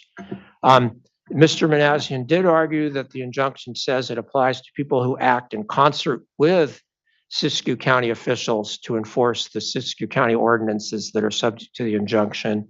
But because there's no evidence that any State Water Board member did this, I did not allow Mr. Manassian to pursue that in our proceeding. Of course, if any such action did occur, then Mr. Grissett's attorney or the attorneys for the plaintiffs in the United States District Court action may pursue that action through that court's process. And just to state it simply, the United States District Court has more than sufficient power to enforce its injunctions and investigate them and so forth, and doesn't really need the board's help. The board has its own matters it has to deal with, and the court, of course, has full authority to enforce its own orders, and I'm sure will as appropriate. So that concludes my comments on Mr. Manassian's letter. On March 12th, the board received a letter from attorneys for the American Civil Liberties Union, Foundation, Northern California, and Asian Americans Advancing Justice, the Asian Law Caucus, which have some of these overlapping accusations plus some additional ones. And again, these accusations are very serious, so I would like to spend a few minutes going over them and responding to them. And I'm going to just summarize the different parts of that letter, which I'm going to just for brevity refer to as the ACLU letter. Part A, on pages 2 to 4 of that letter, refers to Siskiyou County's alleged animus toward Asian Americans and toward Mr. Grissett, discusses 3 county ordinances regarding the use of groundwater for cannabis cultivation, states that the county and members of the public turned to the water board in writing complaints about water trucks coming to and from Mr. Grissett's residence, and states that the water board then curtailed Mr. Grissett in what appears to be furtherances of the county's biased targeting of the Asian American community and their supporters, and concludes in that part that if the board adopts the proposed order, it will only facilitate the county's racial animus and efforts to divert out or discriminate out against a disfavored racial and ethnic minority group. As I say, these are very serious accusations, but they do not point to any actual evidence of any misconduct by water board or staff members. And again, we didn't have anybody from Siskiyou County in our hearing. I don't know what is happening in Siskiyou County. That's really not within the board's purview in this proceeding. I have not seen copies of any written complaints that were filed to the water board about Mr. Grissett. Mr. Grissett never offered any of those exhibits into evidence during our hearing, so I don't know whether they exist or not. As I previously mentioned, when Mr. Grissett's attorney raised questions about this potential connection with Siskiyou County, I allowed him to subpoena staff, cross-examine staff, and he did in fact cross-examine that witness for about 45 minutes during the hearing. So I think he had a full opportunity to pursue that. And nothing in her testimony indicated that the division took any of its actions regarding Mr. Grissett because of any request from Siskiyou County or any residents of Siskiyou County. And nothing indicates that the division took any of its actions based on the county's actions toward the Asian American community or their supporters. So adopting the proposed order will support the board's actions to regulate diversions during a drought emergency declared by the governor, and any effect on the county's actions regarding county ordinances is at most only speculative. Part B of the ACLU letter states that the proposed order fails to recognize that Mr. Grissett provided necessary water access to a marginalized community where residents often do not have the financial means to undertake their own well development and rely on off-parcel water not just for household use, but to secure basic food access as well, and that these communities will be grievously harmed if they lose access to this source of water. And again, these comments really, we have to remember, this proceeding is about failure to file a curtailment certification form. These comments really concern the board's drought emergency regulation and the division's curtailment order, which ordered curtailments, but then had some exceptions. And as I mentioned before, the regulations and the division order did have exceptions, including exceptions for water needed for basic human needs.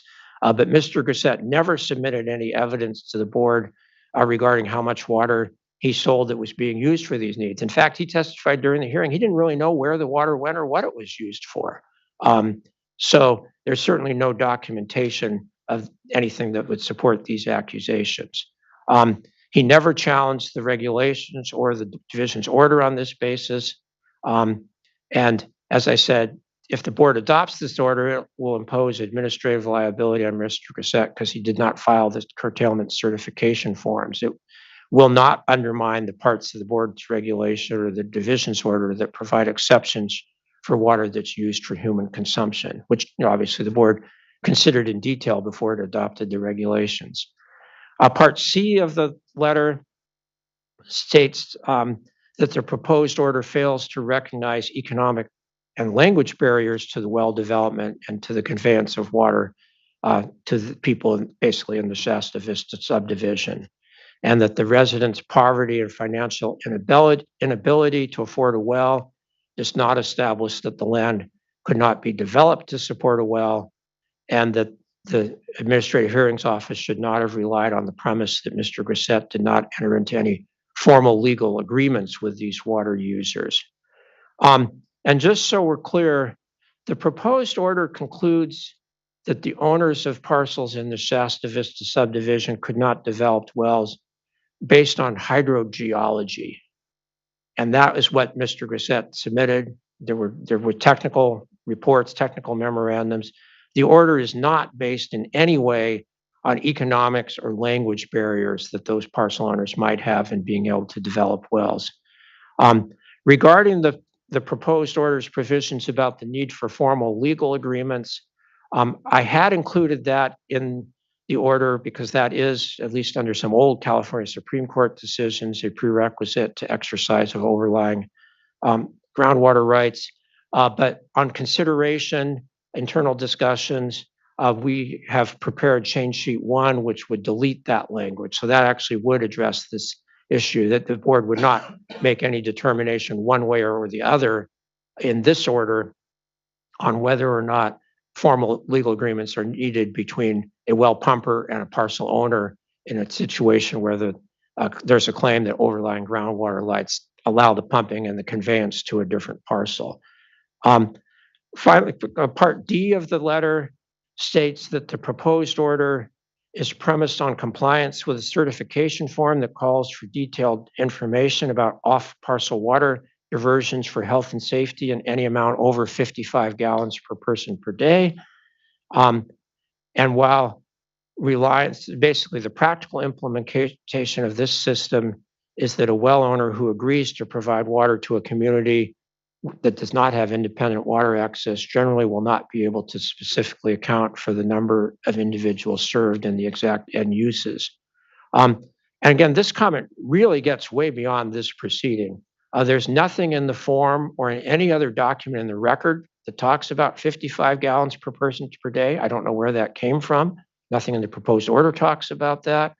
The proposed order does not address the issue of the basic domestic need of water for basic domestic uses, except for some reference we did add in change sheet 1.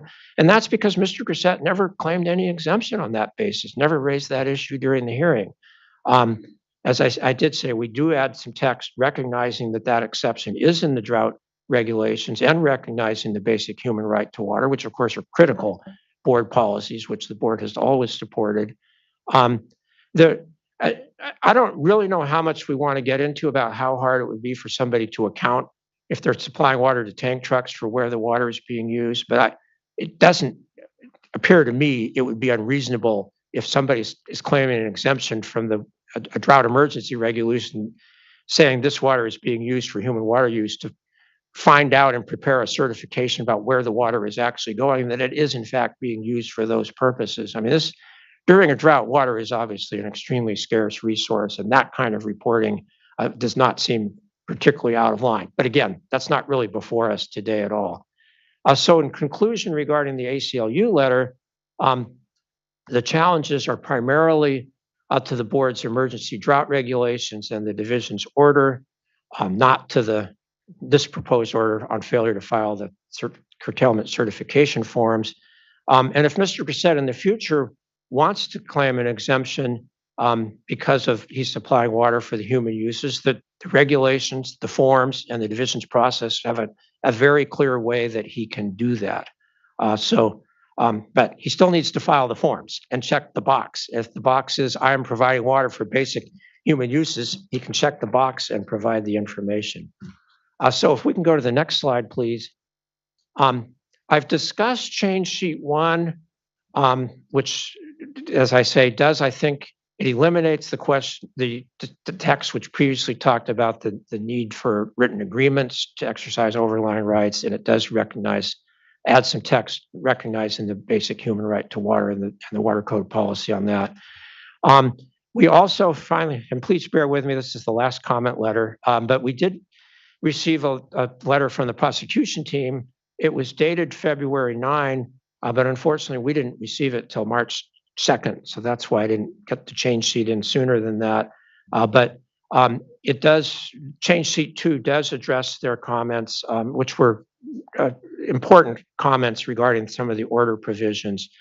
Paragraph 1B of the order would be edited to make it clear that what the enforcement section would be sending out would be a notice, not an order, if the respondent does not comply with the specific provisions and the $4,000 installment has become due.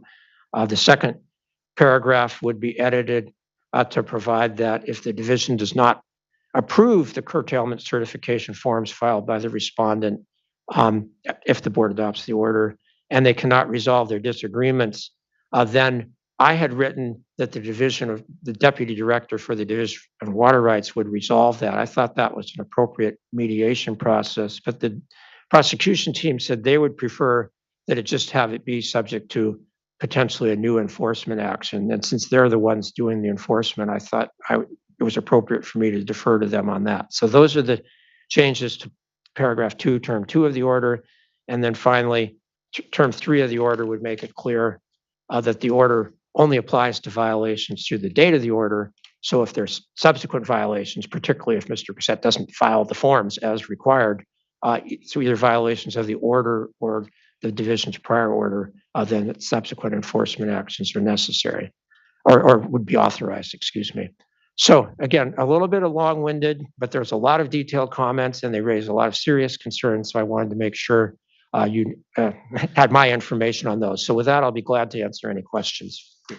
I really appreciate you addressing those, and as always, the thoroughness of the work. I'm reminded how very fortunate we are that we have the AHO and the resources here to be able to process things like this that I don't see how the 5 of us would have been able to preside over something like that amongst everything.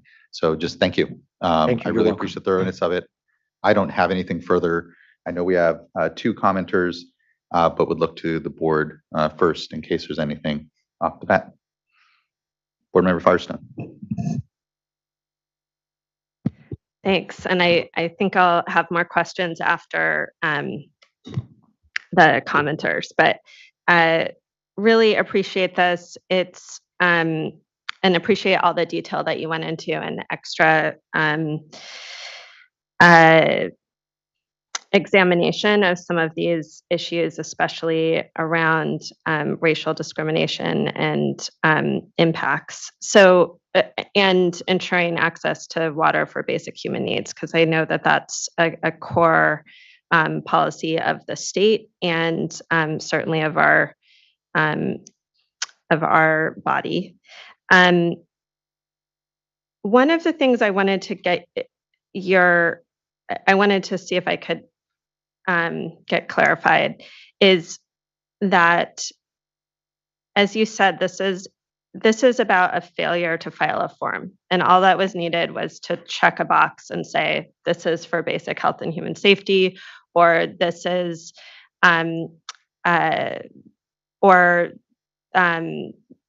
this is basically overlying rights and not appropriative rights, and provide some information on that. And there's a refusal to do that. But in the process of this now, and in the order, there's a lot of work that went into discussing over whether there were overlying versus appropriative water rights. And I do think there's a number of issues raised in the ACLU letter, and I can flag some of my thoughts around.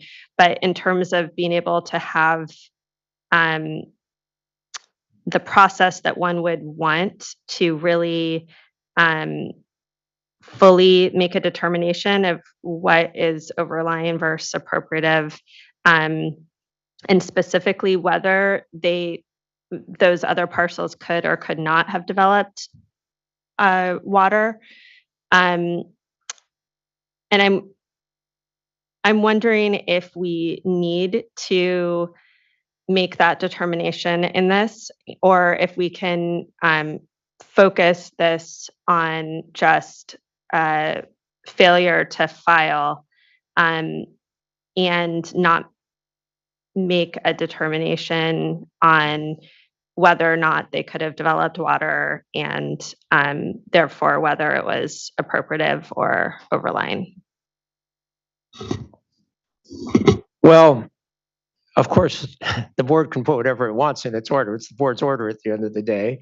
And that could be done. I spent a lot of time developing this, and the reason I did is that Mr. Grissett and his attorney made this argument not just once in passing, but they made it in several filings with the AHO even before the hearing started. They filed a motion to dismiss the whole proceeding, and they repeatedly argued that this use, the pumping of water, the conveyance, and then the use on these other parcels was made by authorized pursuant to overlying rights. So I was concerned, I think legitimately so, that if the proposed order did not address that issue at all and just said, you're too late, you didn't file your form, too bad, that Mr. Grissett and his attorney would argue, well, we really do have overlying rights. The division's transmittal letter said this does not apply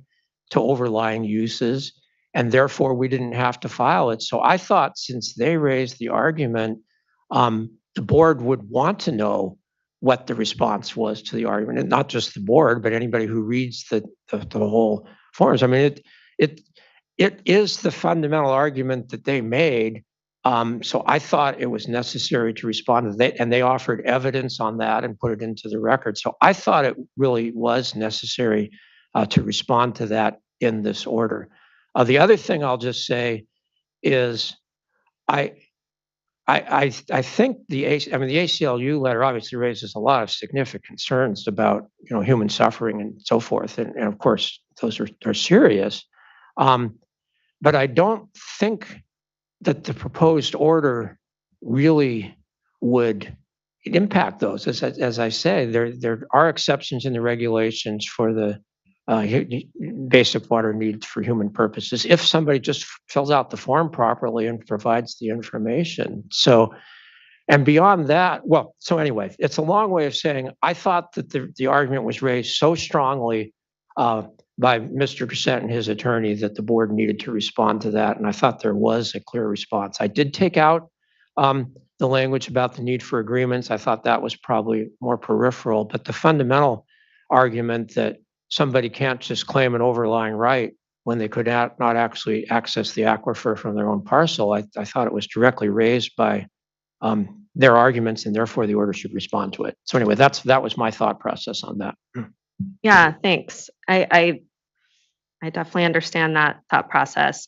I think one of the challenges is that there's third parties here that are impacted by this order that aren't represented by Mr. Grissett's attorneys and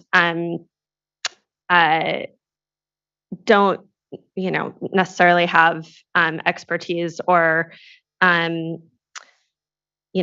attorney representation within the administrative hearings office and water board processes around this. And so making a determination with this as to what those property rights, hydrogeology, and their overlying groundwater rights. I think I'm just concerned that we would make determinations on that without adequate representation and participation of those third parties. So I'm concerned about that. And I do think I guess I'll just say I'm interested to hear more from the commenters, but as we go through, this, as you said, this is the restrictions on well drilling and permitting and code enforcement has and continues to be in some cases used to force people out of communities based on whether intentionally or unintentionally race, and can result in exclusion or removal of racial or ethnic groups from communities. And so I think making sure that we're doing a really close examination in this context where we know this, there's a court order in this because of these concerns just requires really close analysis, and in addition, ensuring access to a basic amount of water. Now, to me, there's no question that there's a requirement and need for people to file forms when we're in curtailment as to whether they're using water and complying with our emergency curtailment orders. It seems very clear that there was willful and continued refusal to do the basic thing of checking a box and submitting a form. That seems pretty egregious to me, and I do think that deserves deserves enforcement. And I think our staff is correct to be enforcing that. In fact, we have to be able to manage and protect water in this state. I just want to make sure, because this is a very a really challenging context with this particular case of hauled water to properties where there's been a court order on this, and now after evidence hearing that there's need for health and human safety, which again, it was never alleged or proposed through the process. But I think now that we're hearing that, and given the context, I would want to be very careful in terms of how we're crafting this order to make sure that we're not having unintended consequences, and also make sure that we're being very clear that we expect compliance with our orders, and that refusing to fill out a form and do that basic compliance that is required of everyone in that area is going to be upheld and enforced, just like it would any other person that we've issued an order to, and that there's not an incentive or a pathway for people to think that that they can not file a response to an order that they were given. So that's what I'm struggling with. Would love to kind of hear more from folks on this as we go through. I don't know if you have thoughts now, but otherwise we can continue to think on it. That's kind of where I'm weighing things right now. Okay, so let me just give two brief comments now. And of course, I think it is important to hear the other commenters. First of all, and I didn't go, there's always a question of how many things to go into in the hearing, in the proposed order. During the hearing, Mr. Grissett testified very clearly that the only time his water system allows people to fill the tank trucks is when he is pumping the wells to irrigate his alfalfa fields. Otherwise, it's not a pressurized system. He can't run it just to fill the tank trucks. It has to be while his irrigation is ongoing. And as a result, he testified, the order came out on September 10. He continued to supply water to these tank trucks through about October of 2021. And at that point, he stopped his irrigation and therefore physically could not supply water to the tank trucks.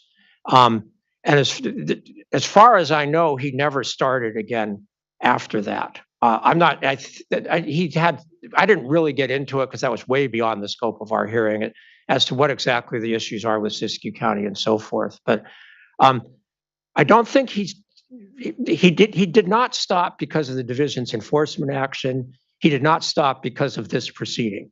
He stopped for these other reasons. So that's point number one.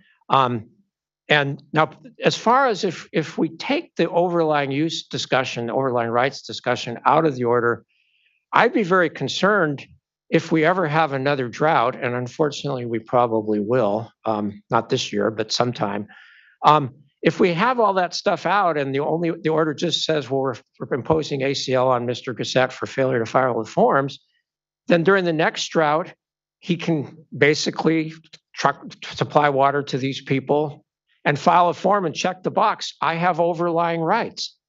And which we don't, I think the analysis is pretty clear he doesn't. So to some extent, we would be avoiding that issue, basically caving into him. And I think that really is a significant concern. So I thought since we were before the board, he has raised the issue, we have evidence, it's important for the board to make a determination of that. So anyway, those were my thoughts on that. Thank you, board member, and thank you, Mr. Lilly. I appreciate the response. Let's move to our two commenters. Our first commenter will be John Doe with the ACLU of Northern California. And both of our commenters are participating remotely. Good afternoon, or yep, just about good afternoon. My name is John. My name is John Doe. I'm an attorney with the ACLU of Northern California, and I speak to draw your attention to the letter that we've been speaking about, sent on the behalf of the ACLU and the Asian Law Caucus, about how the Water Board's actions today could very well cut off basic water access to communities in need, and to facilitate the racial discrimination against Asian American communities in Siskiyou County. We're therefore asking the Water Board to reconsider its enforcement activities against Mr. Grisette and other similar well owners, or at the bare minimum, to postpone your actions until you're able to hear from other stakeholders who did not participate previously or maybe didn't have the opportunity to, and also for us to provide you with more evidence and information to support, again, the likelihood of cutting off of basic water access and facilitating racial discrimination. We remain very alarmed about how the proposed order didn't address these issues and how readily it was dismissed by Mr. Lilly's presentation just now. These concerns are far from speculative. A federal court of law has credited declarations and evidence of impacted people in Siskiyou County about the need for water through water trucks and through Mr. Grisette. Our letter is evidence of this, and we again welcome the opportunity to present more. Now, given the stakes here, I think a delay is incredibly appropriate. We're just asking for more time. You can still find Mr. Grisette later if you ultimately determine that that is appropriate to ensure the even-handed administration of the laws. But again, we really much ask you to consider the very practical, real ramifications of finding an individual here for essentially what is what has been described as a checkbox issue. We also take issue with the idea that some of these issues are not appropriately within your jurisdiction. Racism and access to water are always in your jurisdiction, we would imagine. Certainly, California has established a groundbreaking right to safe, clean, affordable water for consumption, cooking, sanitation, and other basic needs. The Water Board's charged with ensuring this access. But again, by penalizing Mr. Grisette for providing water, the Water Board fails to do so. Many in Siskiyou County rely on water trucks from Mr. Grisette for water access. This includes newer, lower income residents, in particular Asian among folks who cannot afford a well or attain or acquire a permit. Back in 2021, when the water trucks were limited and Grisette couldn't provide water, communities did not have basic water access for consumption, cooking, bathing, cleaning, hygiene, gardening, livestock, and fire protection. And they started resorting to extreme measures, like limiting consumption and bathing. People resorted to begging their neighbors for water, fetching it from public streams. Gardens were not watered, animals died. Without the water to stay cool, people's bodies were put under physical distress and depression set in. And without water to protect their homes, of course, the lava fire devastated the community. So it's really alarming that the administrative order, or the proposed one, doesn't really address these issues. And nor does the most recent presentation, frankly. So again, I implore you to delay these proceedings to ensure we don't have a repeat of this. We know of individuals right now who are subsisting on a few gallons a day.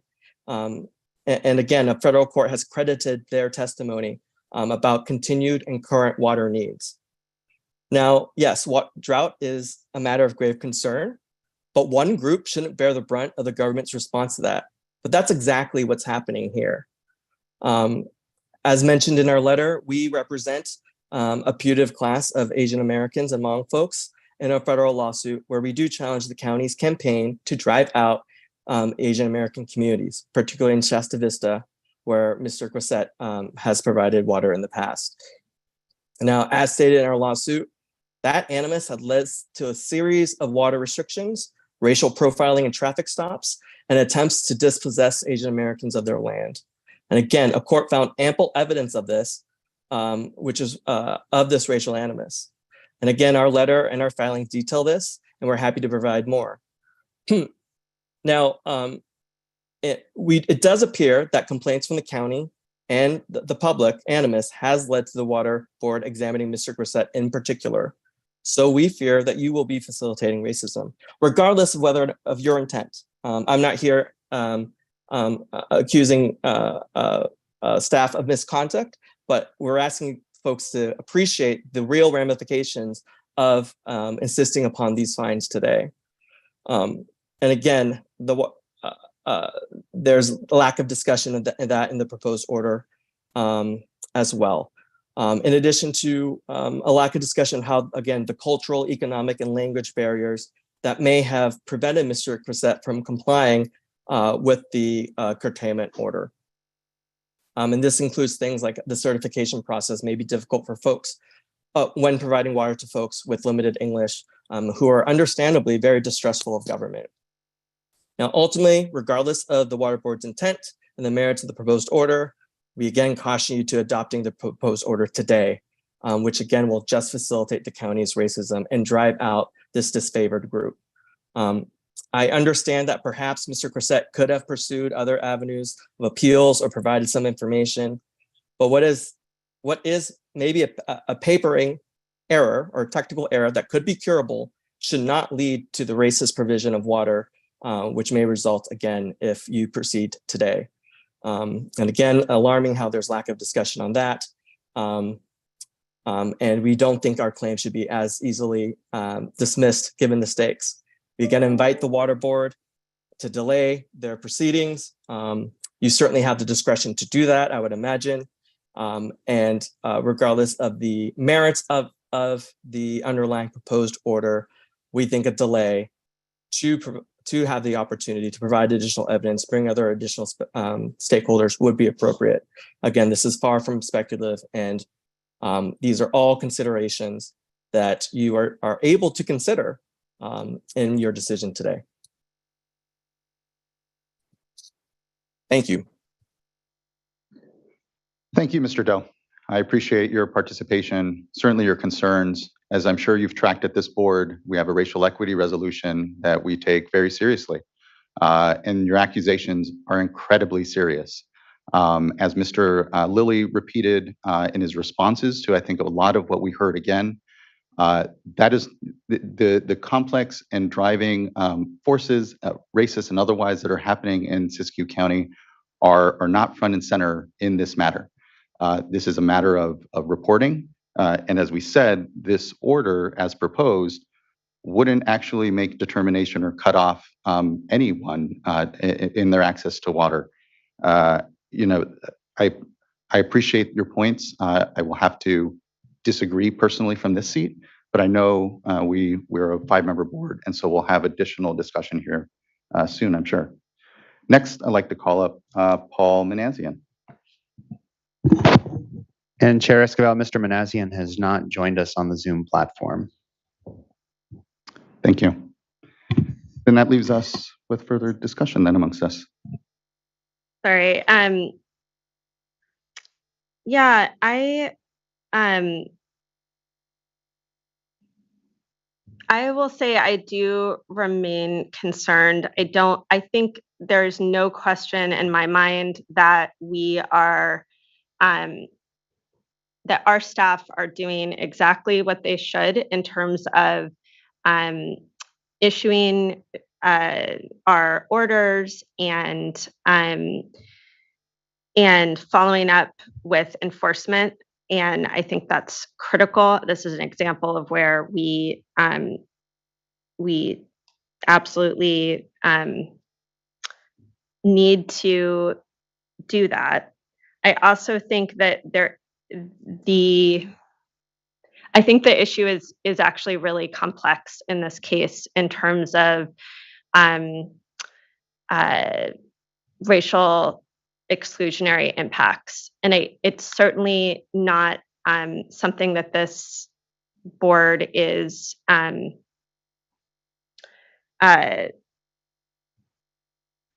focused on.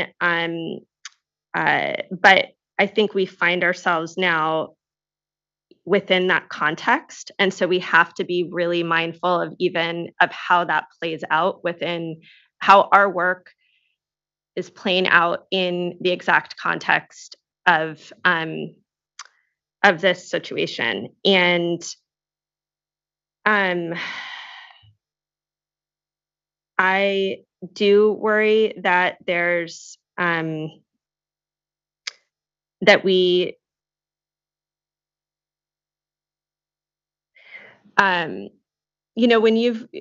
when we think about how people who live in an area are able to survive, they need to be able to access water. And sorry? They need to be able to access water. In this case, they haven't been able to, or they haven't drilled wells. And so the way that they've been accessing that water is by buying hauled water. To me personally, there's a question, having been in the drinking water world, I know that we are not, folks, are not supposed to be able to rely permanently on hauled water. That's not something that is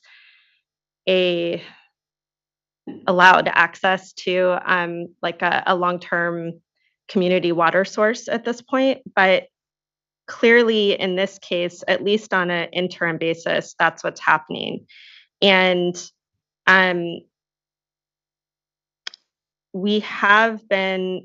my understanding of the evidence here was that the way that we identified who is issued these curtailment orders was looking at trying to identify who's hauling water. And so from that, we were getting information on, I don't know who it was from, but somebody in terms of where hauled water is being hauled. So I think that means that there is I think it means we are getting information on where there's concerns on hauled water that may be coming from a situation in which there is, this racial outcome. And I think that we are creating the way that plays out is that if somebody is providing hauled water, and maybe it is, it sounds like, even though this wasn't alleged in the evidence, but what we're hearing now is that this was to a large degree for human health and safety needs.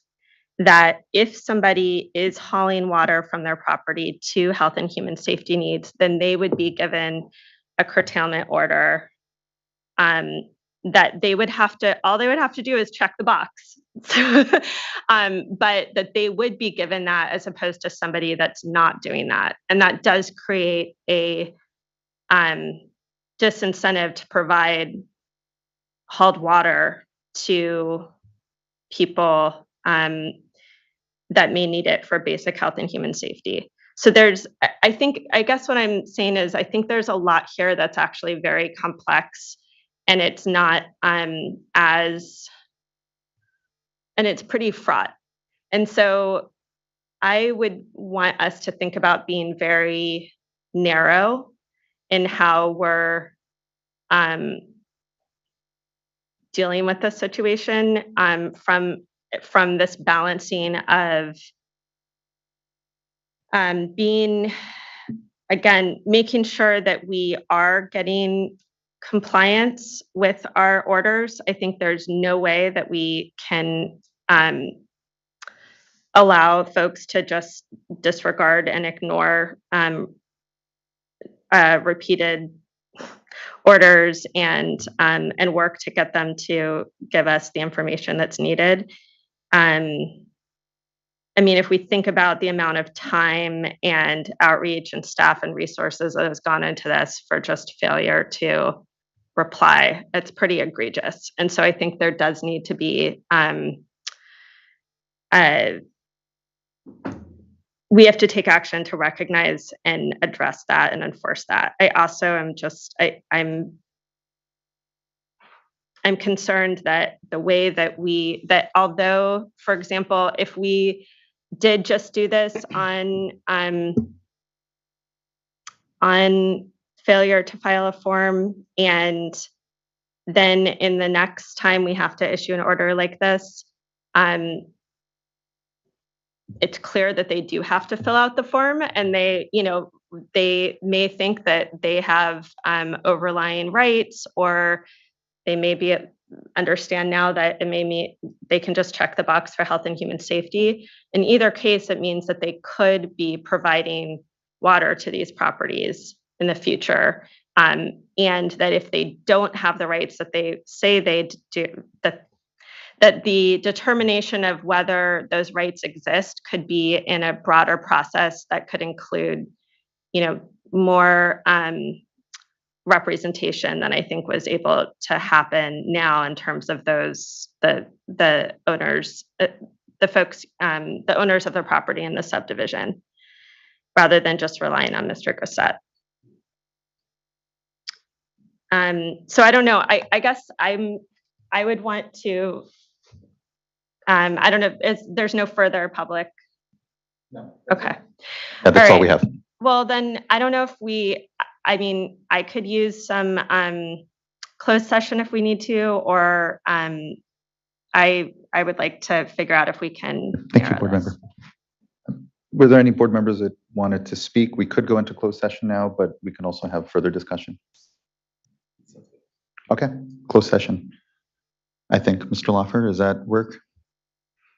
Yes, closed session is fine for this particular item. Okay.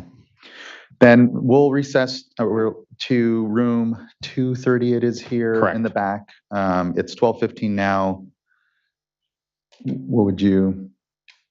How much time do we want to give a time, or we'll just say we'll come back after some discussion? I don't want to leave folks hanging too much on it. So,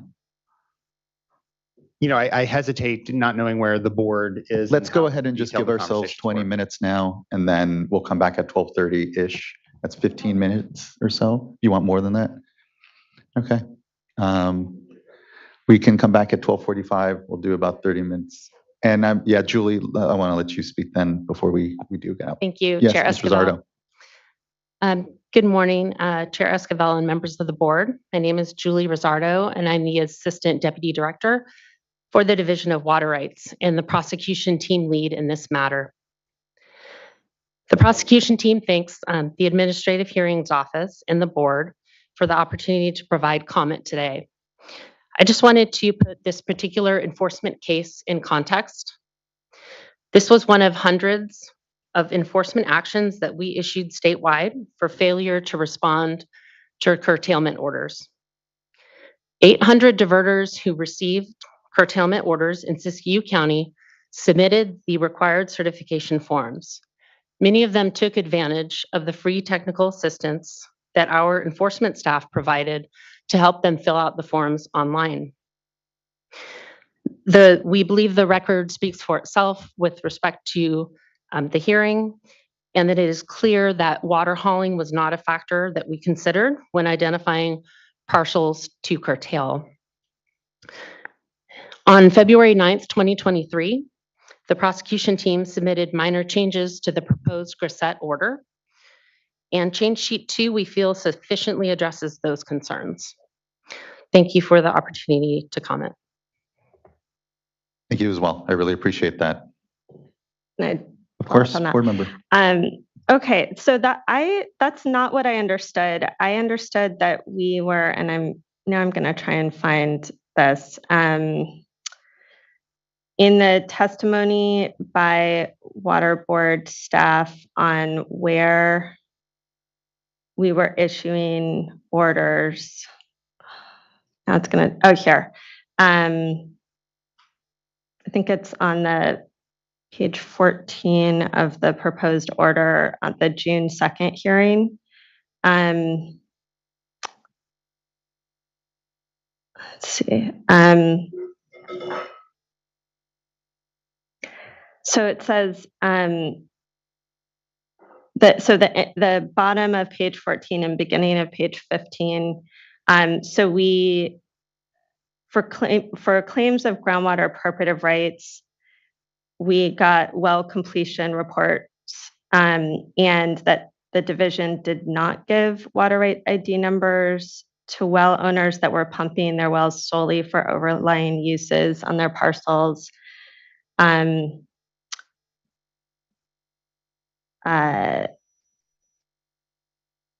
then in that next paragraph, because we didn't, I'm sorry, I'm not reading well, but that because well completion reports don't identify where water is being used to provide water for off parcels, that Ms. Hassan obtained information regarding wells being used for bulk water hauling in Siskiyou County. And so so we only issued orders to those where there was water being, there was somehow we had evidence on water being used off parcel.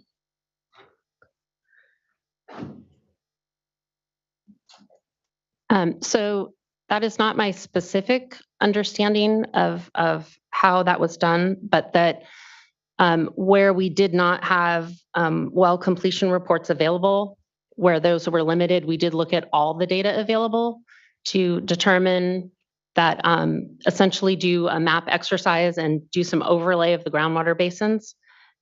So I just wanted to make the point that we did not, State Water Board staff did not specifically call out a water hauling as a factor to only issue orders, curtailment orders to folks that were specifically hauling water. We did this larger analysis of the groundwater basin, available well log data from Department of Water Resources, along with information that we may have available on water hauling, but it's not like we targeted and sorted the data for the water haulers and just specifically curtailed that group. It was a much larger, broader curtailment order effort. So I just wanted to put that in context. I guess, so, I mean, I think that's great if that's what we did. I just don't understand. That doesn't seem to be what is reflected in the order. Because it says that we did not, my understanding, I mean, so maybe I'm just reading it wrong, but that we didn't issue these for where for all groundwater pumpers, basically. So where they were pumping their wells solely for their overlying uses in their parcels, that we didn't send these. I'm going to let Mr. Lilly handle questions with respect to the order.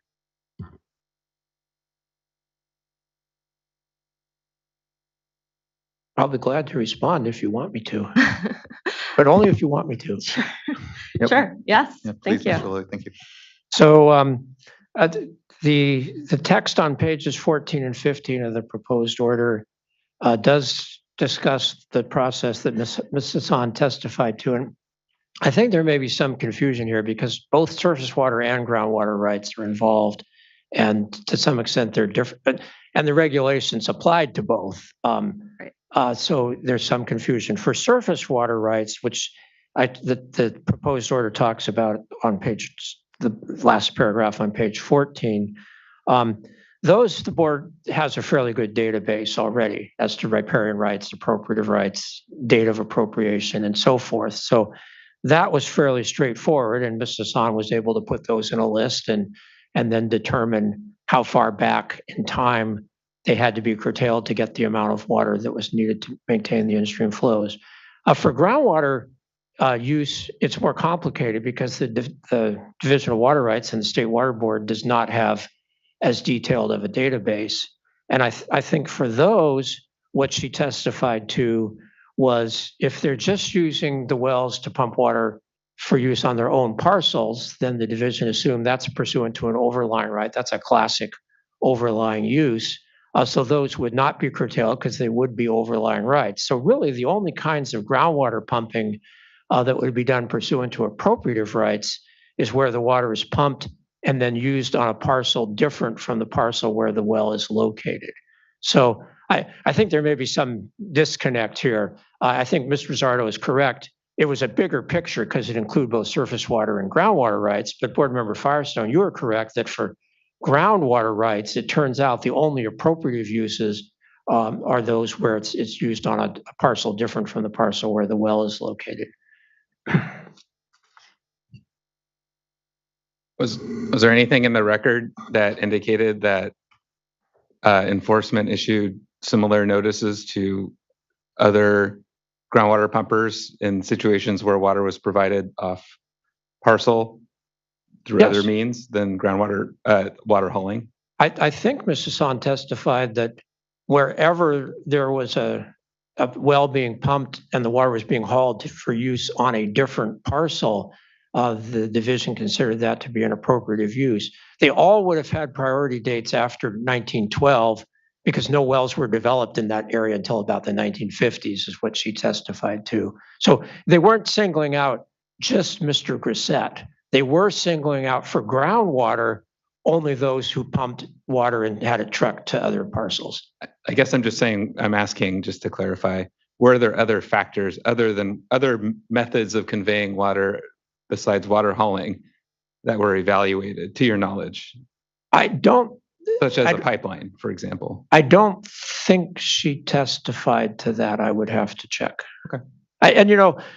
Again, in fairness to the division, I'm not representing the division here, but there's a drought going on. There was a drought going on. They had to act quickly, and they clearly had a limited database. So things like pumping would be very hard to determine in a rapid basis when they needed to get drought orders out.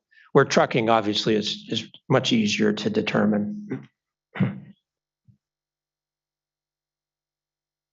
Vice Chair. So I'll just chime in here that I think it's important for us to be able to implement the system that we have. And we already know that there are a lot of deficiencies. And so I support us going forward. I think we need to send a message of compliance, and where there's information in the record that it appears that there's not a water right, I think that it's appropriate to call that out.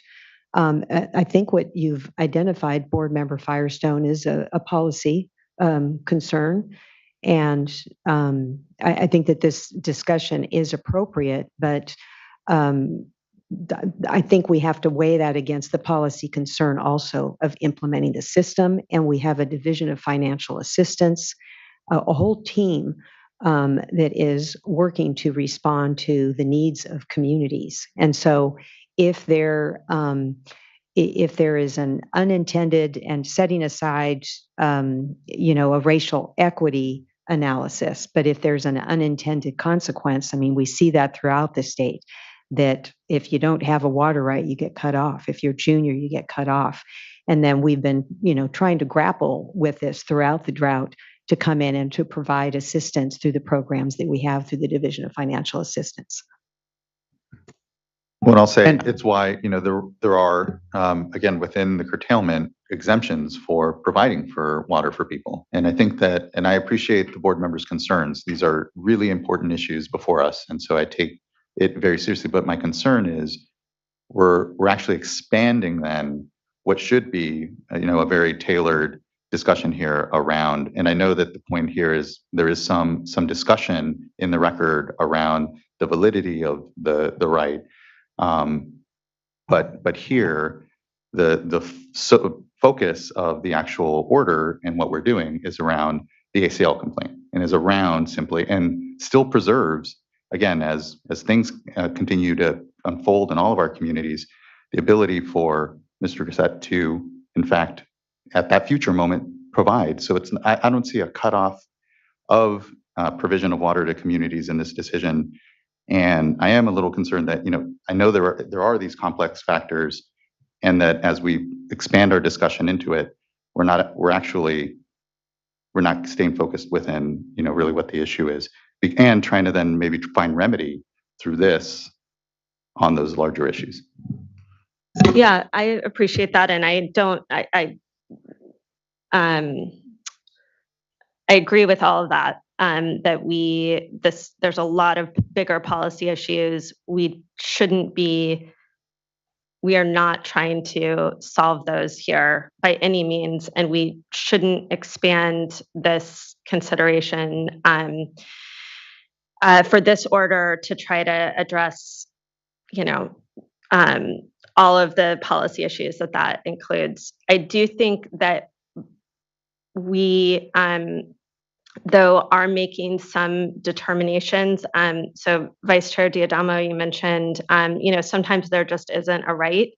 And the landowners in the subdivision haven't been represented for, a variety of reasons within the process that we had because of, and we can go through lots of reasons why, but includes just, this is a very technical legal process that we have. It was with Mr. Grisette. He has representation. The folks that have, whether they have overlying groundwater rights or not, that wasn't something that they had legal representation to be able to present evidence on.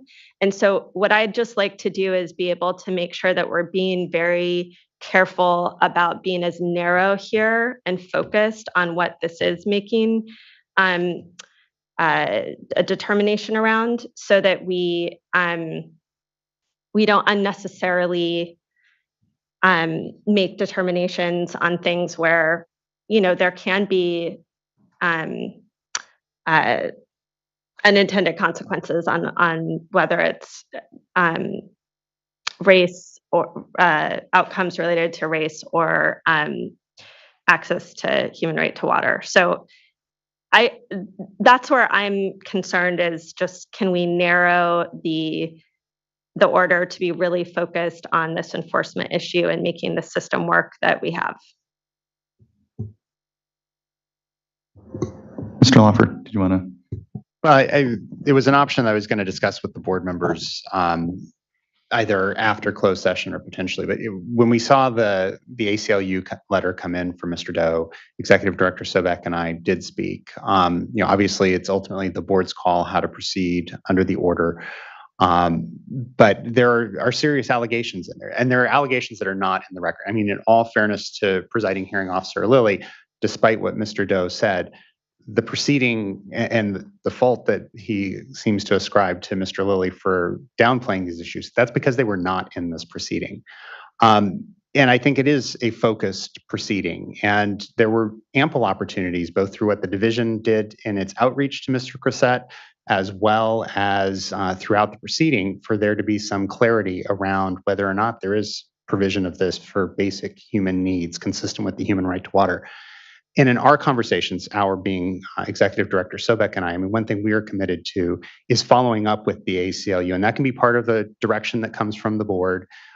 We have, as Vice Chair Diadamo and Chair Esquivel and Member Firestone have alluded to, we have a number of programs that are designed to address these specific kinds of concerns, communities that are potentially isolated, whether it's the SAFER program or more targeted work by the Division of Drinking Water, or even potentially the Division of Water Rights to assist on any of the well-related issues.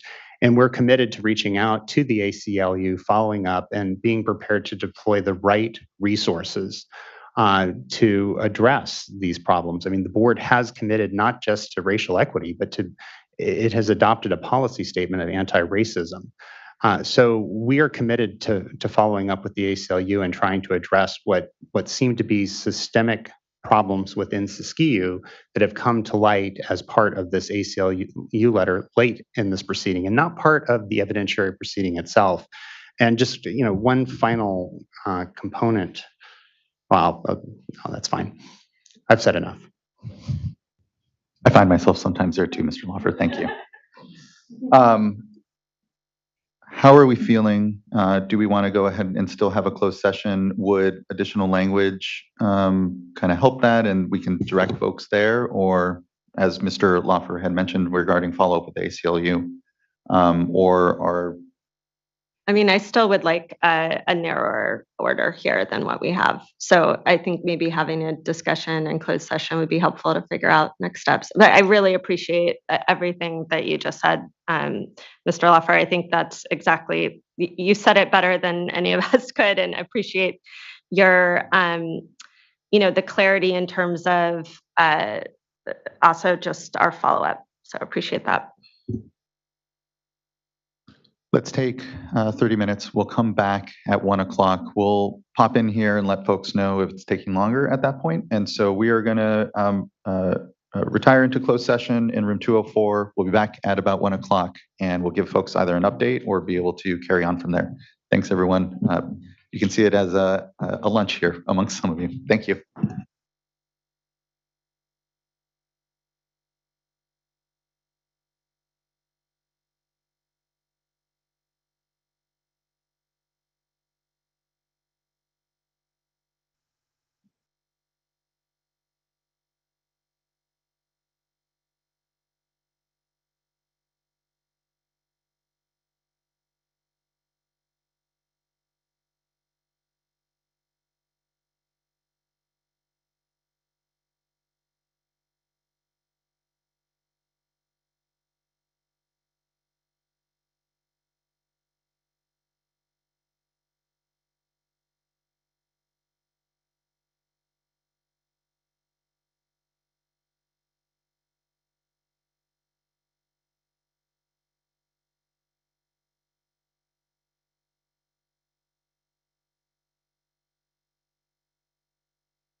That must be reset.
Good.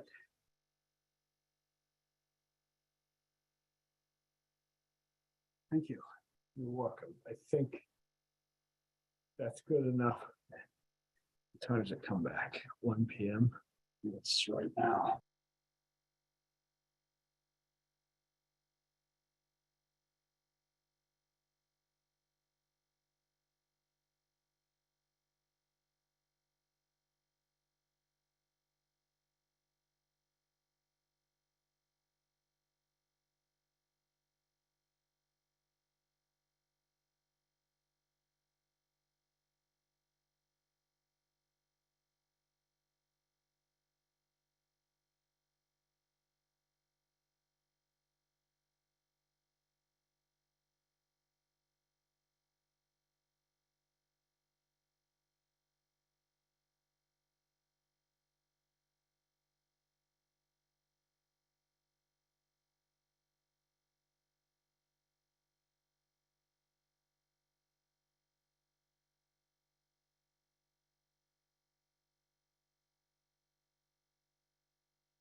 It's muted.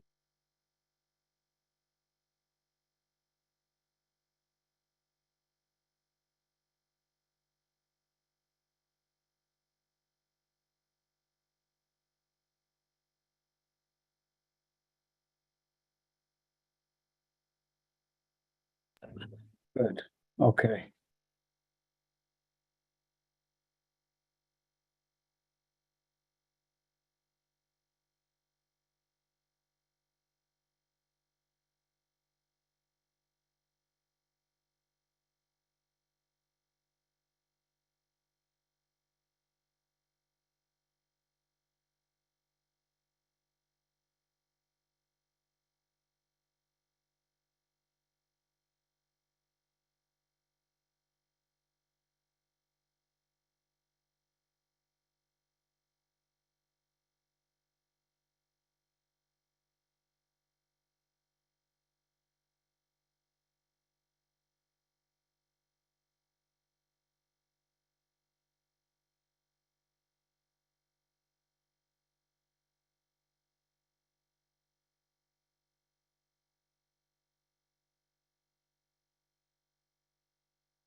Okay, everyone, I apologize.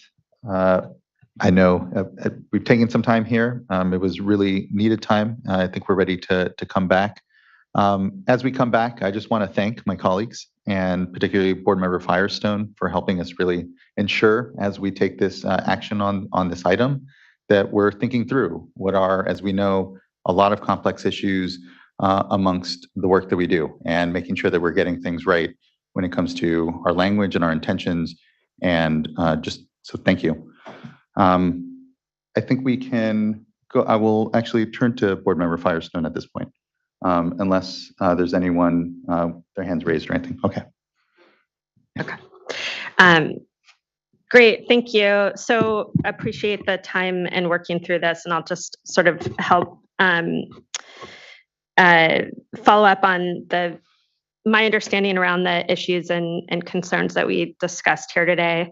I think it's very clear that we are committed to ensuring access to a basic amount of water for health and human safety. We have a SAFER program. We have extensive interim and hauled water programs that the state funds millions of dollars in. And so one of the things I think I know staff will be doing is just making sure to follow up with folks that participated in this and that have raised concerns today to make sure that they're able to access any of the resources or programs that we have to ensure people have the water that they need for life and their homes and the human right to water. We also have, been in a very severe drought, and when we have our emergency regs, they are very clear that we need everyone to be filing and providing information on the water that they're using, and that we have very clear exceptions for things like health and human safety, and that we need everyone to be complying with and being part of helping to make sure that the laws of California and the water rights and water uses in the state are respected, and the basic thing that everyone can do would be, at a minimum, being able to fill out the form to report your water use as required. So that, I think, really is at the core of what this is about, is making sure that we're enforcing the regulations that we have for the state and enforcing those consistently. One of the things that this has helped us that as we think about how we may find ourselves in future droughts or future emergency regs, learning from this is just making sure that, even though I think it was clear, that we are even more clear on being ensuring that everyone understands how to comply and fill out forms for trucking and hauling water for health and human safety, that's a priority for the state, that there's a clear pathway on how to do that, and that there isn't any unintended chilling effect that would mean that folks would be concerned about whether or not they would be able to do that. Certainly under this and any future one, we want to make sure that hauled water for health and human safety needs is allowed and encouraged where needed. Now, one of the concerns I had was around making sure that the necessary findings in this proceeding don't inadvertently or without in some way impact the rights of property owners that weren't in this proceeding to be able to assert their groundwater rights and pumping rights in the future. And this does not do that. I think it's clear to me that it doesn't.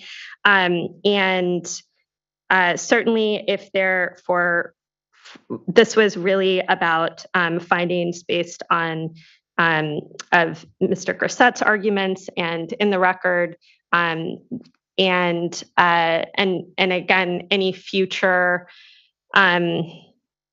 proceedings outside of this particular case involving the rights of other properties is not bound in any way by this proceeding and order. The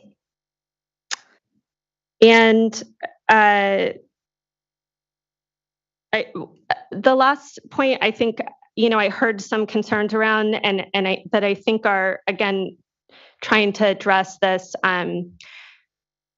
fears that may exist around what would be needed in terms of providing information for health and human safety. I just will say, based on my understanding from work that the Division of Water Rights has done over the course of this drought, there's been really extensive outreach and work with anyone who has flagged or asserted a health and human safety need to make sure that there aren't barriers to being able to provide that. And it's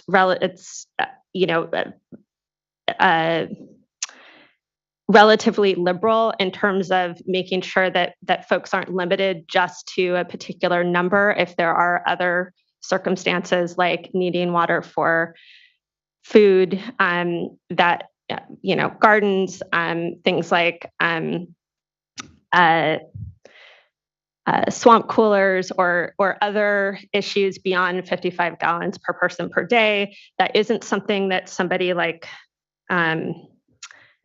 that's not the level of detail or burden that is on somebody trying to provide hauled water. So I just want to make sure that there's not a fear around that and that we're very clear. And I think we can just be even more, that can be part of the efforts we do if we find ourselves having to adopt new regs in the future, just to make this pathway, again, clear and not having unnecessary or unintended chilling effects or fears.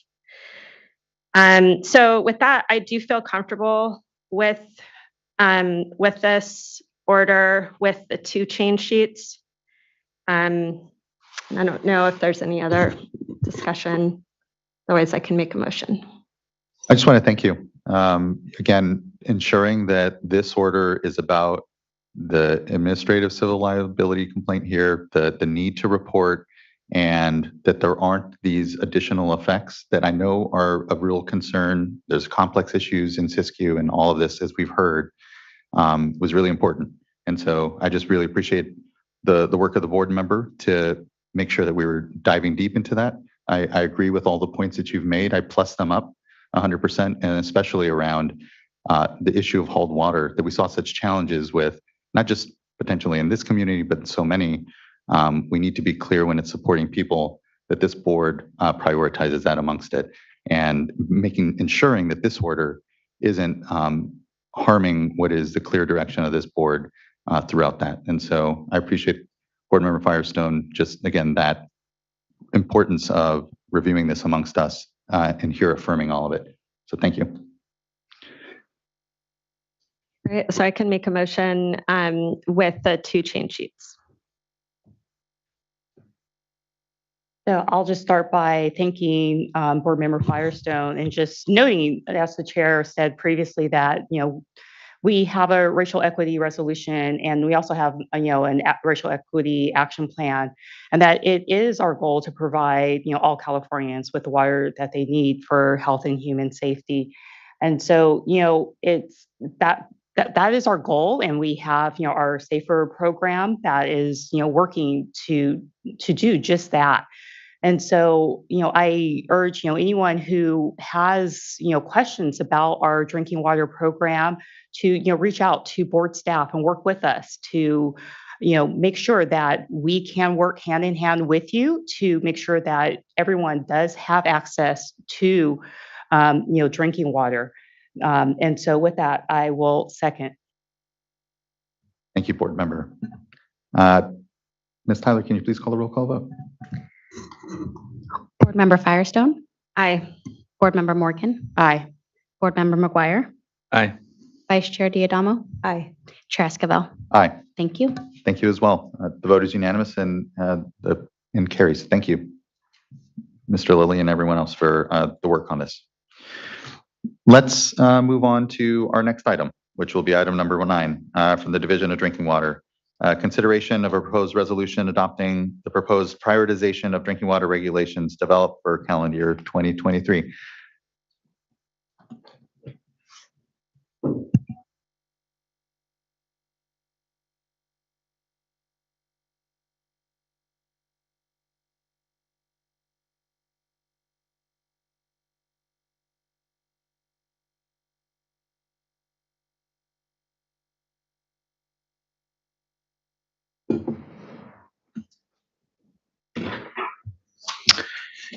Good afternoon, Chair Esquivel.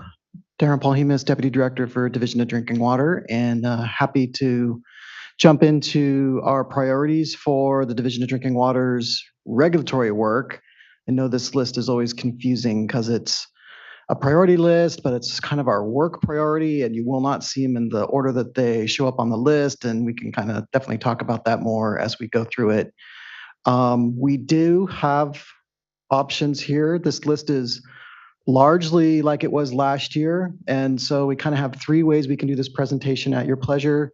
We can do the full presentation and go through it, kind of from top to bottom, and then have a discussion at the end on the timelines that we end on. We can do a shorter version that talks about just some of the key changes we made from the previous year list, if you want to focus on those, or certainly we can just go with any questions the board members have. So looking for your pleasure on that.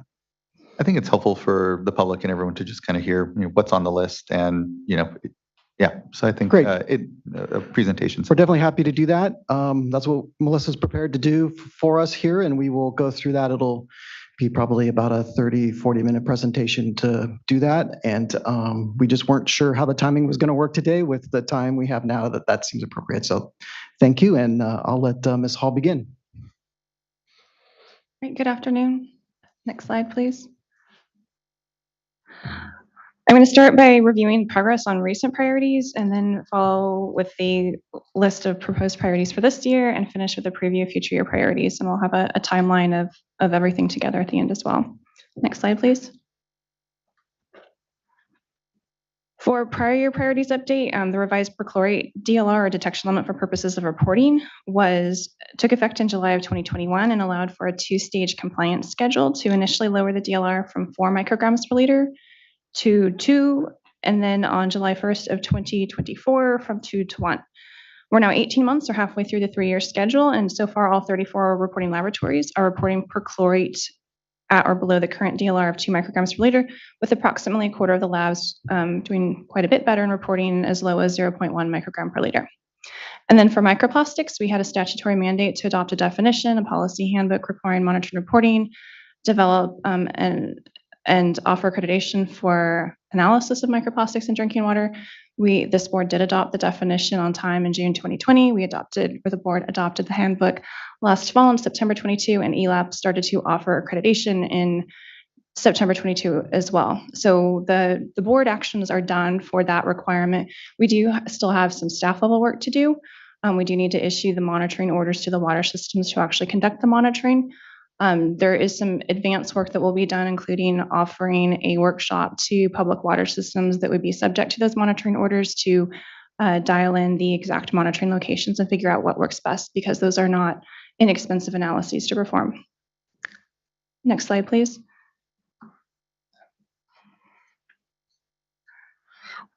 For this year's proposed priorities, we'll be starting with several maximum contaminant levels, or MCLs. At the top of this list is hexavalent chromium. And I'll take this time here to stress that while there are several MCLs and other projects on the proposed priorities list, hexavalent chromium is our top priority and primary focus for this year. For background, hexavalent chromium is a naturally occurring contaminant, an element found throughout California and also produced by certain industrial processes. It has a public health goal of 0.02 microgram per liter based on small intestine cancer and a health protective value of 2 micrograms per liter based on liver toxicity. In its 2017 order invalidating the California Department of Public Health's 2014 hexavalent chromium MCL, the Sacramento Superior Court ordered the State Water Board to adopt a new MCL in compliance with Health and Safety Code Section 116365, paying particular attention to compliance alternatives to small water systems and their users and setting the MCL as close to the public health goal as is economically feasible. Because analyzing economic feasibility is at the foundation of developing the revised MCL, a review of various options and ways that we might consider it, especially for the multitude of small water systems we have in California, was undertaken in 2020 with a white paper describing the findings issued for public comment that March, followed by workshops in April. Following receipt and consideration of comments received, staff started work on a new MCL. Preliminary occurrence data was released that October, followed by treatment cost estimates in November and 2 webcast workshops in December. A CEQA scoping meeting was held in November 2021, and comments from the external scientific peer reviewers on best available technologies were posted in January 2022. A pre-rulemaking administrative draft was released this time last year, and workshops held in April. Following consideration and follow-up on comments received, staff completed the draft standardized regulatory impact analysis, or SWRCB, that's required for major regulations such as this one, submitted the SWRCB to the Department of Finance in December and received comments in return in January. The notice of proposed rulemaking is on its way to translation, and it, along with the proposed regulation text and initial statement of reasons, is expected to be transmitted to the Office of Administrative Law for publication later this month. Next slide, please. All right, can I just emphasize then? So we are on track for providing that later this month. It will go to OAL later this month. They still have to approve it, but it will leave us this month. It'll probably be posted in April, but hopefully right around the beginning of it. Thank you.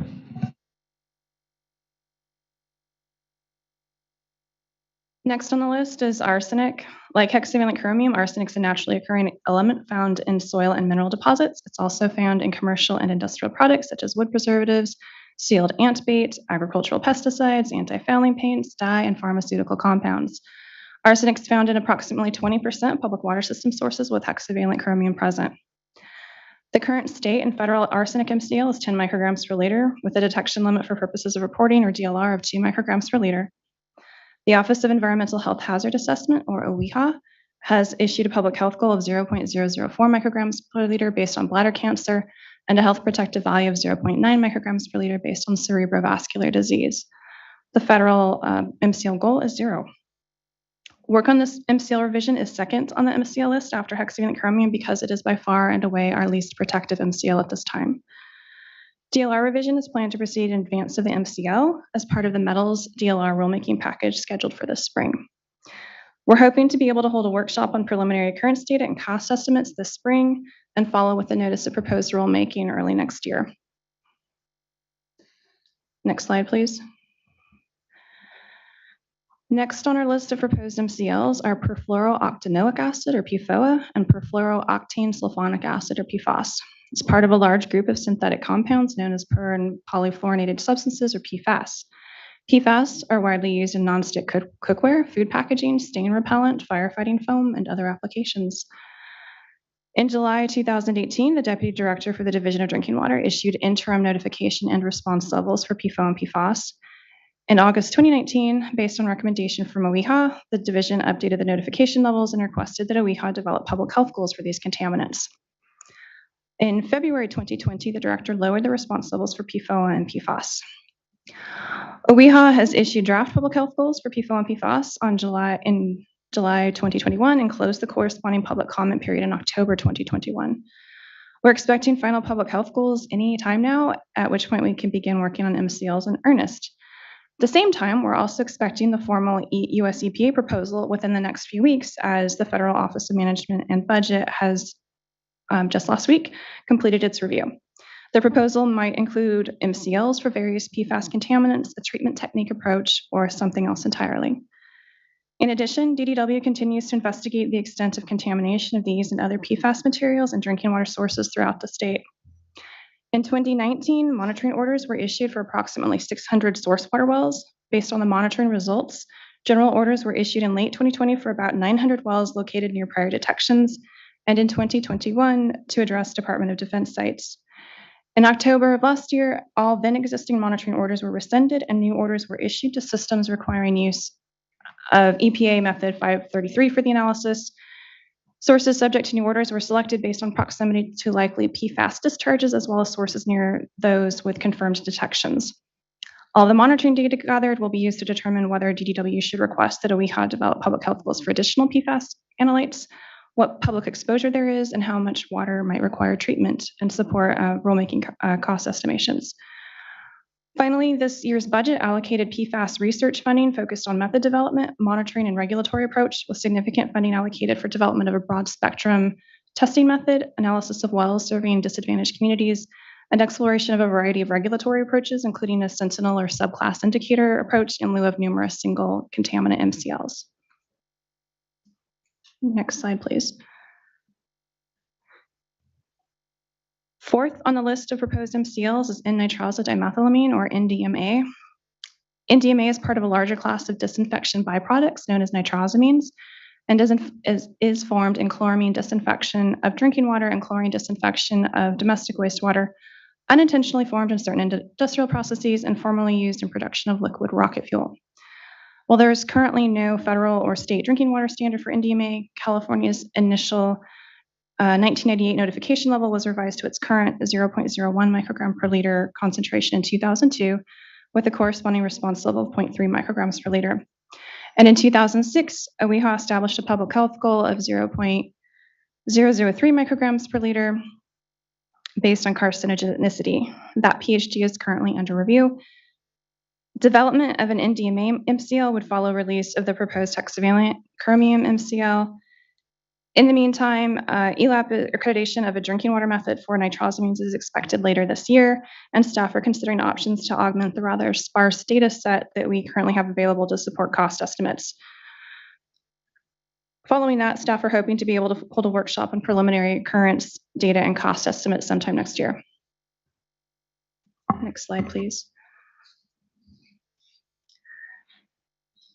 New to the list this year, we have consideration of revisions to MCLs for disinfection byproducts, including both total trihalomethanes and haloacetic acids. Disinfection byproducts are formed when disinfectants react with naturally occurring organic materials in the source water. In 2020, OEHA issued revised cancer-based public health goals and non-cancer-based health protective concentrations for each of the 4 trihalomethanes listed there, including chloroform, bromoform, bromodichloromethane, and bromodichloromethane. The revised public health goals would be considered in the next MCL review.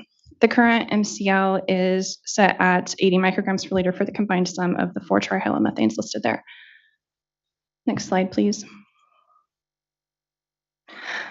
On December 30th of last year, OEHA finalized first-time public health goals for 5 haloacetic acids, along with health protective concentrations for 3 of those.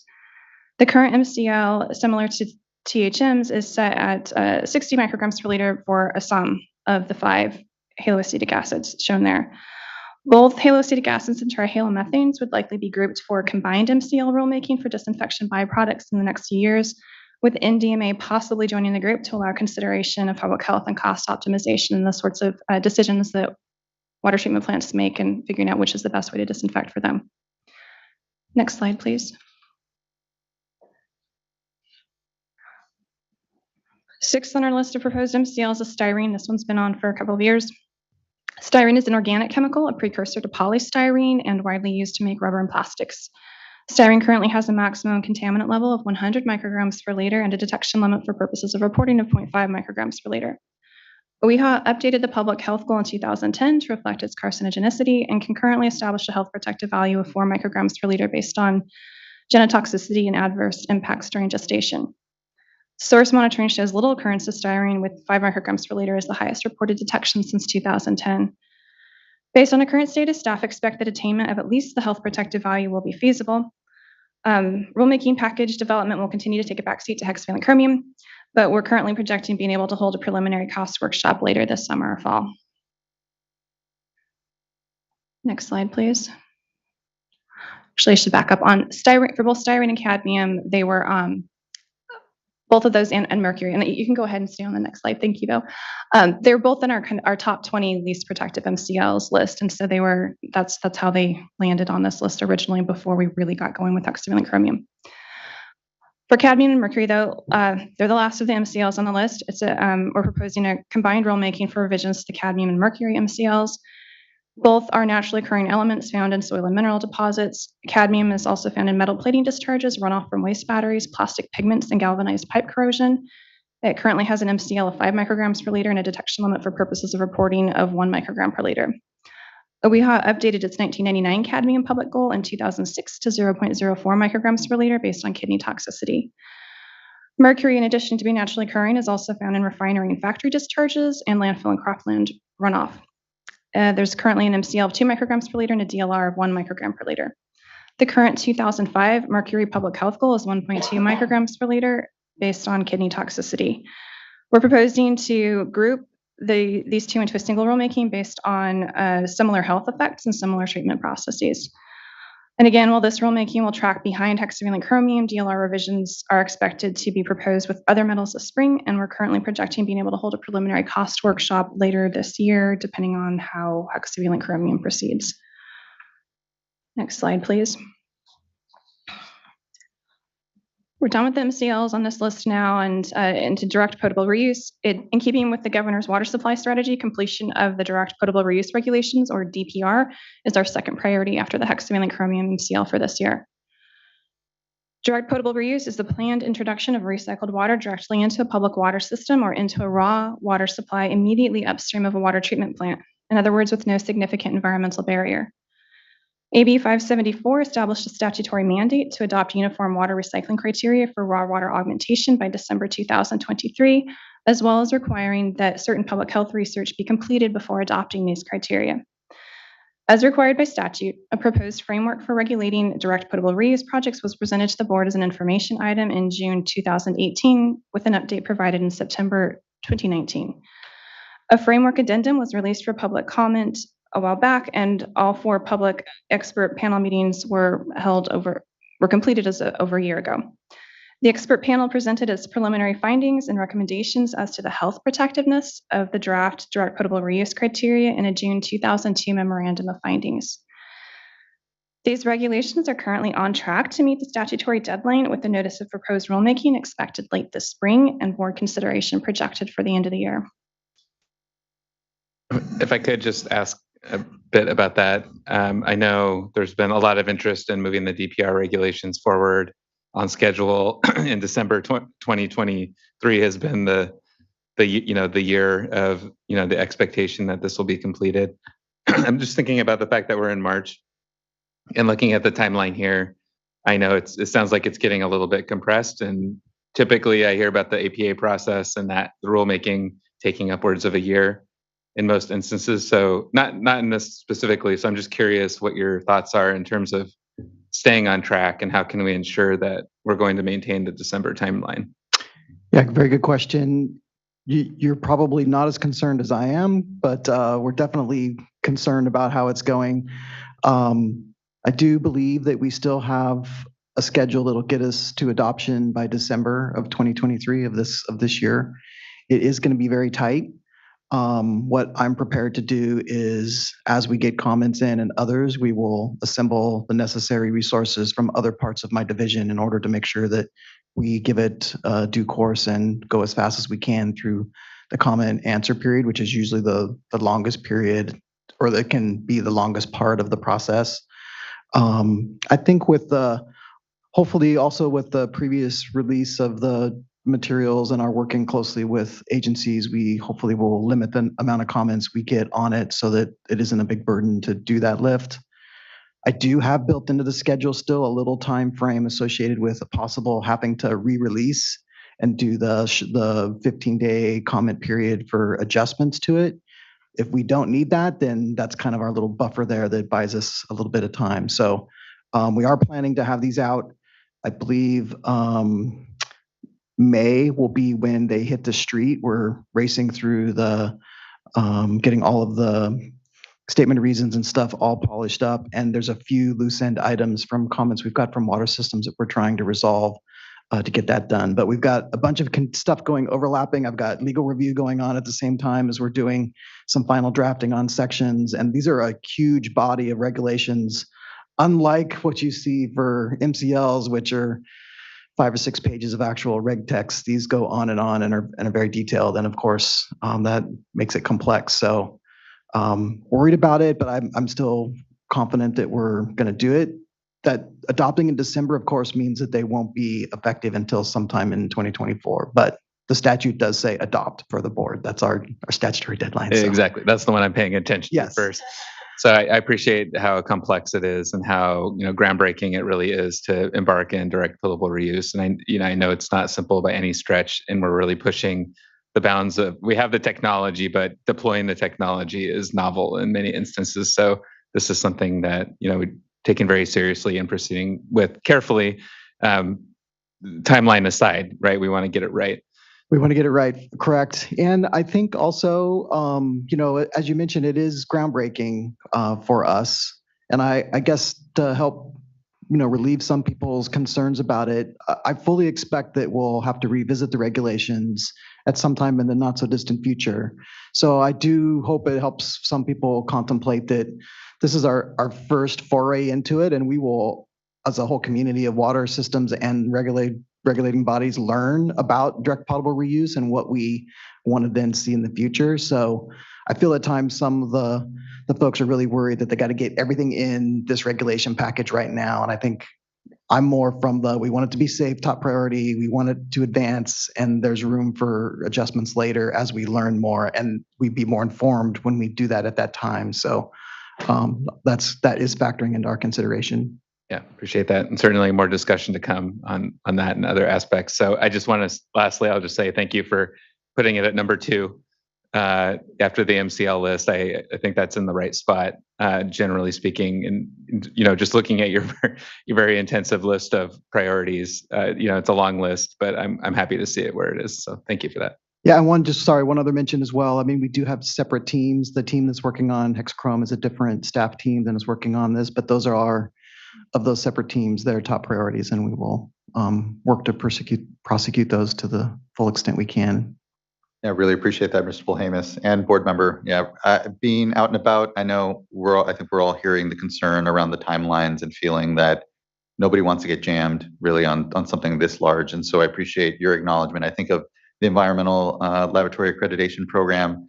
That was a process and a revisiting as well in terms of and I think I'll make one point though. I know that, as you said, there's a feeling that we don't have to get everything right here, but there are some fundamental things that will really impact projects as they actually scope out and see if they're feasible based on what will allow to be operable or what the costs will be amongst it. And so I think we'll have time to unpack all of that. And thank you, board member, because it is about kind of having the time to do so. And yes, we have a deadline. We're here to meet our deadlines, but we'll be needing to make sure we have the conversation we do. So getting it out on the street is important, and getting it right before it gets out on the street as best we can a bit is also. So I appreciate that there's a bit of a balance, but May is, the year. I can feel it. It's March already, which I can't believe. So just thank you. I know this is a priority. So thank you. Okay, next slide, please. This will be a batch of recycled water or reuse topics for the next few slides. 2018 legislation also added a directive for regulation development to the Water Code. By December 1st of 2022, the State Water Board was required to adopt regulations for risk-based water quality standards for on-site treatment and reuse of non-potable water for non-potable end uses in multifamily, residential, commercial, and mixed-use buildings. The regulations would not address untreated gray water systems used exclusively for subsurface irrigation and would not address untreated rainwater systems. The regulations are required to include at a minimum risk-based log reduction targets for the removal of pathogens, water quality monitoring and reporting requirements, notification and public information requirements, and cross-connection controls. In addition to developing regulations of our own, we're also similar to what you'll hear about later with the daycare-led regulations required to act as a consultant to the Department of Housing and Community Development as they prepare any necessary corresponding building standards to support the risk-based water quality standards by the end of this year. Targeted stakeholder outreach began around the middle of 2021. Obviously, we're running a little bit behind on this one, but formal rulemaking is expected to start later this spring with board consideration this fall. Next slide, please. Next on the list is the recycled water regulations update.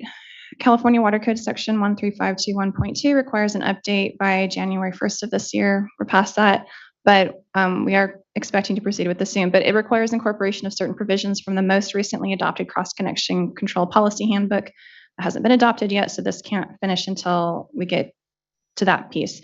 But it specifically requires inclusion of the provisions for the use of swivel or changeover devices for dual plumbed systems. The notice of proposed rulemaking is expected to start to go out this spring, and we're looking at board consideration of adoption later this summer. Next slide, please.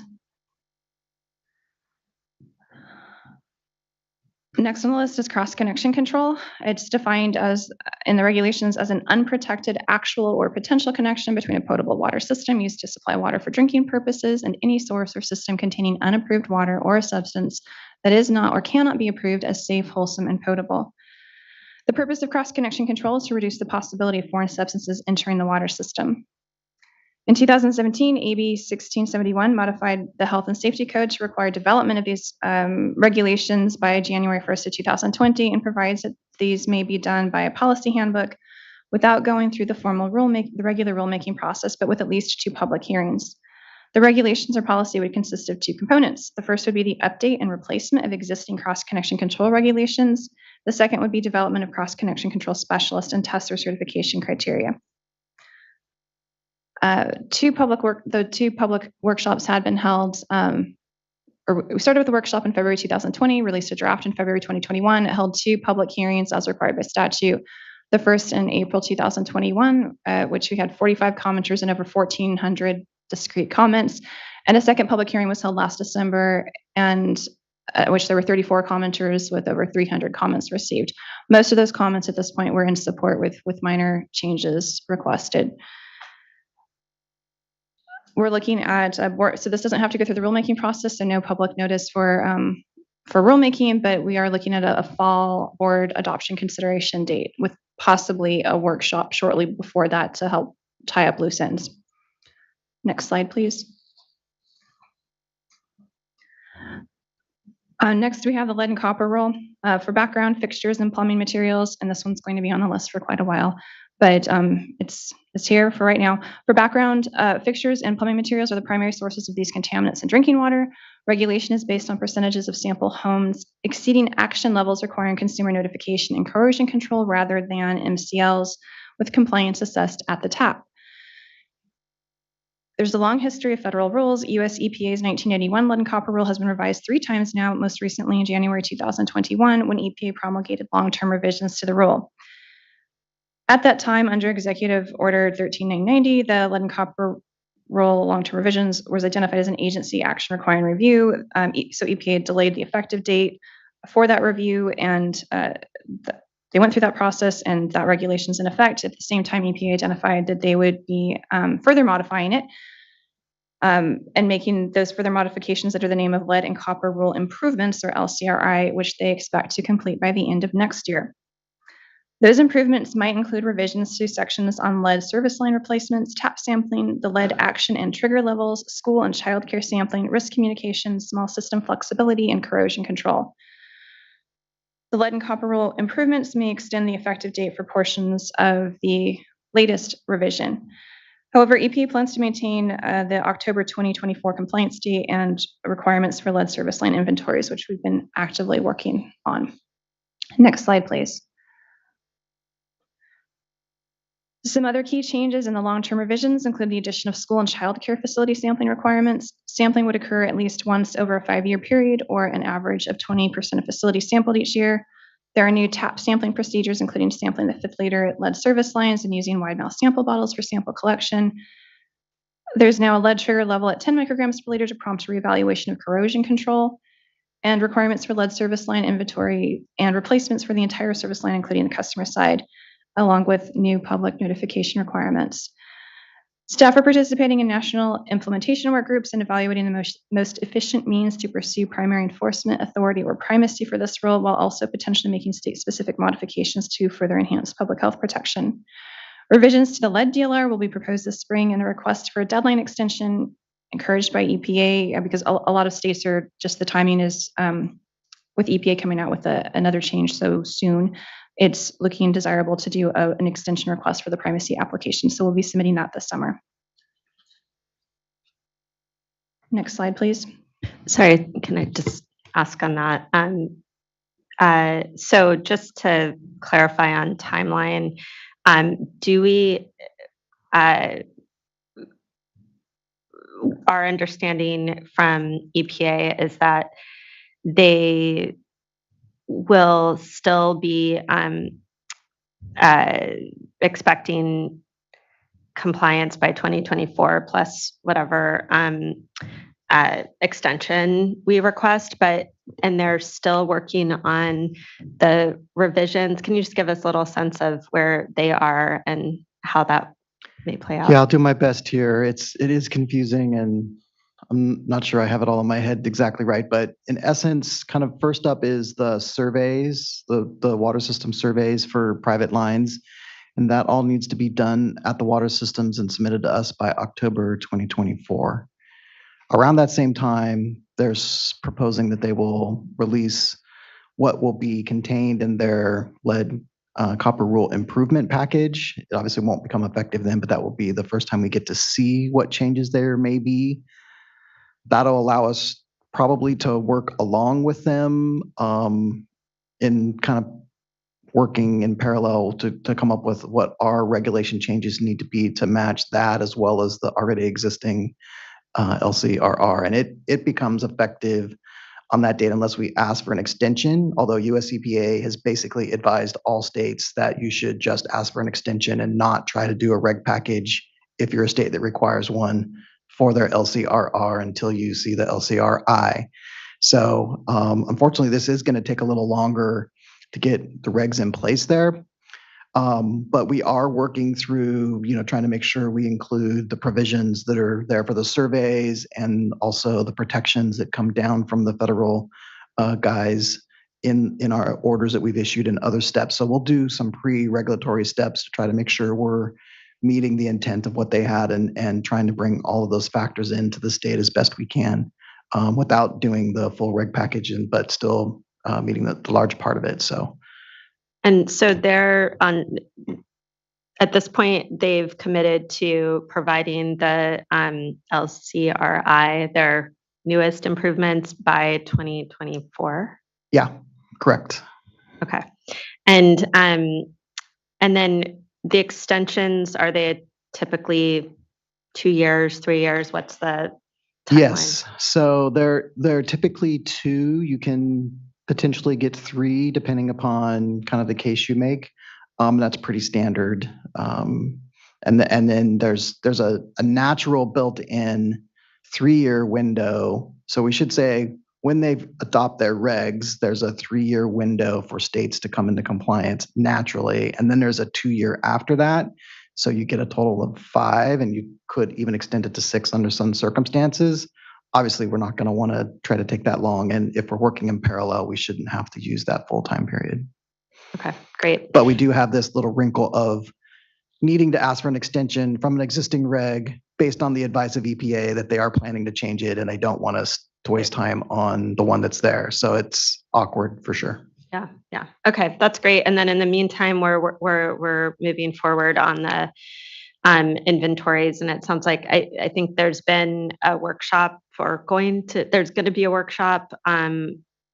Anyway, this is probably more on those inventories, just staff level with stakeholders. Maybe it's not a formal workshop, but it's staff level. We've put out the survey tool that US EPA, we modified their tool slightly so that water systems can begin that work. And then we need to build ourselves the tools to catch it from when they submit it to us and summarize it, and so that we can track the progress. And we have plans for developing those and moving forward with that, as well as the resources we'll need to do all that is required. I mean, there's a lot of stuff around approving of corrosion control and other specialties that we need to bring on board, so that we have plans for that as well.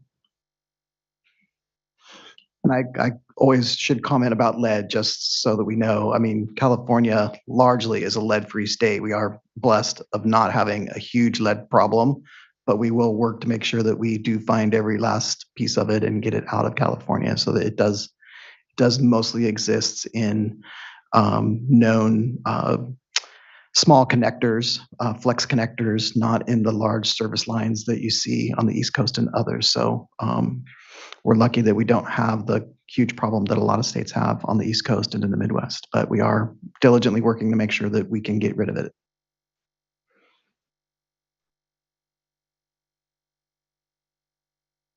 Next slide, please. Yes, you're there.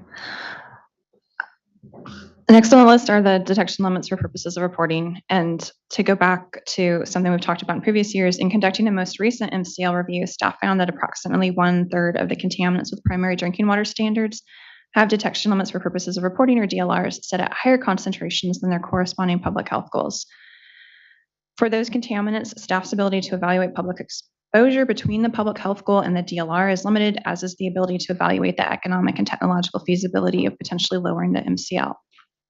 So staff has been coordinating with the Environmental Laboratory Technical Advisory Committee, or LTAC, to identify reporting limitations and analytical methods, and to evaluate laboratory capacity and costs for reporting to lower concentrations. As staff determined that lower reporting levels can be achieved with adequate laboratory capacity, we're proposing revising the DLRs to allow collection of data to better inform the MCL review process. While we had initially prioritized lead, staff have since decided to bundle DLR revisions for metals, as most are analyzed using the same suite of analytical methods. So following a series of laboratory surveys on analytical costs and capabilities, a pre-rulemaking workshop was held last November on a proposal of new and revised DLRs for several metals, including first-time DLRs for metals with secondary standards. Staff are expecting to publish a notice of proposed rulemaking for this later this spring. And then continuing, because metals are not the only contaminants we have, we would be picking up with lab surveys for the synthetic organics later this summer or fall, again, as time permits for other rulemaking priorities. Next slide, please. Next on the list is primacy packages. California has been granted primary enforcement responsibility for the Safe Drinking Water Act, known as primacy, by US EPA for California public water systems. To maintain primacy, we must promulgate legally enforceable regulations for California that are no less stringent than federal regulations. This is typically work performed after the rulemaking is completed. In instances where EPA identifies needed changes, some items may require follow-up rulemaking efforts. There's a long list of backlogged primacy packages. These are shown on the slide, are a number that have received comments back from US EPA. Most at this point will not take up the board's time, but they are ones that we don't have approval yet. The one that you will see this year is a notice for a minor revisions package that will incorporate changes to address comments received on the public notification rule. And we are expecting to publish notice of the proposed rulemaking for that this spring. And because this is expected to be a no-cost regulation with very minor changes and only matching up to the federal regulations, we don't expect there will be interest in general. So we think this one can go through relatively quickly, which is why we're projecting a board adoption consideration for this summer. And then another one that's got a little bit of activity, but not in front of the board, is the Consumer Confidence Report rule. EPA is projecting to make their final proposal that the that Congress mandated for them. They're going to make a proposal supposedly this month as well. So we'll see where we go from there. Next slide, please. This item has been on the priorities list for a while too, and it's just we've had higher priorities, and this one's going to get done this year though. Many of the regulations and policy handbooks included in this year's priorities are heavily dependent on water quality data. That data is necessary for compliance assessment, health exposure estimates, and economic and technological feasibility evaluations. The electronic format currently specified in regulations for submittal of drinking water analytical results no longer reflects either current federal regulatory requirements for data integrity and enforceability or the current data system at this point. The Division of Drinking Water has implemented a data intake system that allows receipt of the data California needs ahead of transmitting to the federally required data to EPA's data portal, meets or would contribute toward meeting the federal CROMIR cross-media electronic reporting regulation and some of the security and data integrity requirements. And the current electronic reporting regulations need to be updated to specify the selected system or format. Staff did a lot of outreach to water systems or laboratories that serve water systems reporting data, did a lot of training over a year and a half ago. It's been a very smooth rollout. At this point, we just need to clean up and catch up and get the regulations to match the system we have. And effective last year, a statute was changed to make this an emergency rulemaking, so it will go very quickly. The package is ready. We need to brief the board members, and then notice is going to go out in the next several weeks, and hopefully we'll have board consideration in April or May. Really looking forward to it. So, okay, next slide, please. In 2021, so next is going to be a suite of 3 sets of notification response level proposals. These are not formal rulemaking. There are some statutory requirements about procedures before issuance, but these are the 3 that are in our sights for this year. In 2021, starting with the harmful algal blooms and cyanotoxins, in 2021, the Division of Drinking Water requested that OEHA prepare notification level recommendations for microcystin and cylindrospermopsin and an evaluation of anatoxin A and saxitoxins data leading to notification level recommendations if appropriate. OEHA provided their recommendations in 2 memoranda in 2021 and 2022, which are summarized on this slide, with US EPA health advisories also shown for comparison. For background, microcystin is a hepatotoxin released by some species of blue-green algae or cyanobacteria. It can cause skin conditions such as rashes, hives, or blisters, gastrointestinal symptoms, allergy or asthma-like conditions, and liver damage. Pets and other animals that drink the water can also be sickened by this toxin. And in 2015, US EPA issued 10-day health advisories of 0.3 micrograms per liter for children under age 6 and 1.6 micrograms per liter for adults and older children.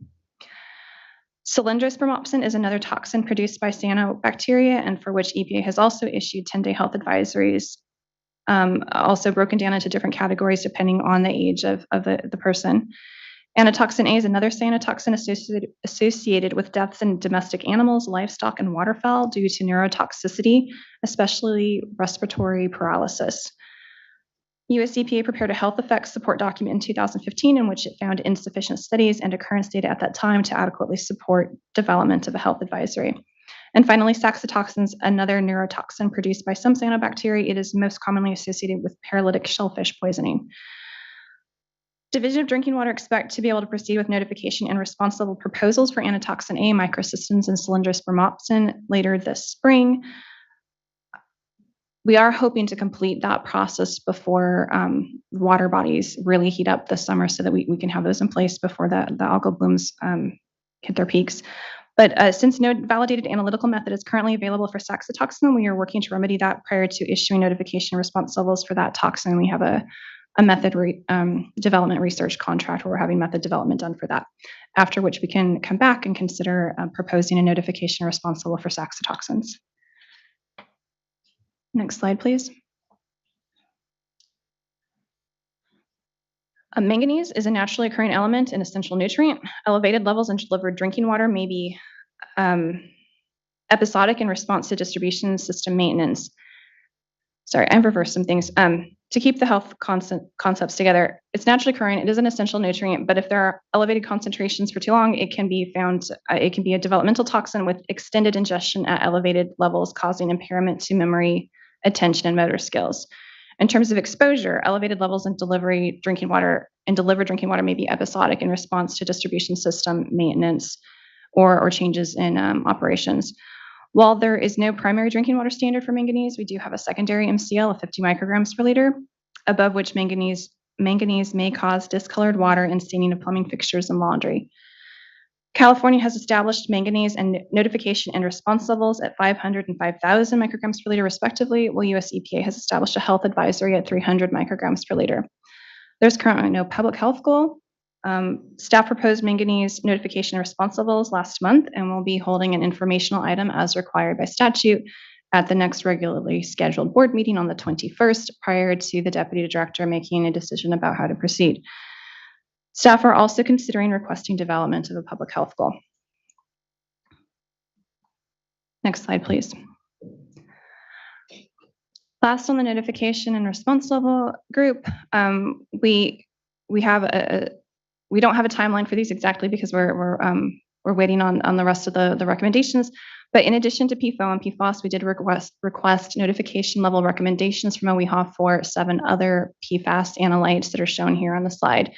We have so far received recommendations and issued notification and response levels for PFBS and PFHXS. We are still, OEHA is still in the development stages for the remaining 5 notification levels, and we are not expecting to see recommendations for any of those until toward the end of this year. Just really quickly on PFOS and PFOA, have we received an update from US EPA on when they're expecting to have those out? When I was in DC recently, I kept hearing the word eminently, but yeah, that can mean like 9 months in government time. So, well, it just came back to them from OMB, as Melissa did mention it when we were talking about the PFOA, PFOS possible MCL development. So it's back in that US EPA's hands. So they're probably doing their release documentation and getting ready to do it. We do expect it could be any week that they do it, but I wouldn't expect it to be very much longer before we see what their draft proposal is. Thanks for circling back. Next slide, please. The last 2 items are not ones you're going to necessarily see in front of you for decision in the very near future, but we added to the list last year our 5-year MCL review. Since 1997, the Health and Safety Code has required that maximum contaminant levels be set at concentrations as close to the public health goal as is economically and technologically feasible, placing primary emphasis on the protection of public health and being no less stringent than federal standards. These MCLs are to be reviewed at least once every 5 years to evaluate whether it's feasible to achieve greater protection of public health and closer attainment of the public health goals. While reviewing existing MCLs, we're trying to see if there are any technological or economic feasibility barriers to providing materially greater protection of public health or closer attainment of the public health goal. Our most recent review was conducted in 2018 and is available on our website. Of the existing MCLs, approximately 2/3 are not yet at or below their respective public health goals and are being considered as part of this review. And as hexavalent chromium rulemaking time permits, staff will continue in our comprehensive review of best available technologies and technological feasibility and looking to prioritize MCLs for revision based on health impacts and other factors, including the recently issued racial equity plan. Next slide, please. Last on this year's list of proposed regulatory priorities is an entirely new regulation for drinking water. Health and Safety Code Section 116375, which we've had since the mid-1990s, has required that regulations be adopted establishing minimum acceptable financial assurances that a public water system must submit as demonstration of its capability to provide for the ongoing operation, maintenance, and upgrading of the system, including compliance with monitoring and treatment requirements and contingencies.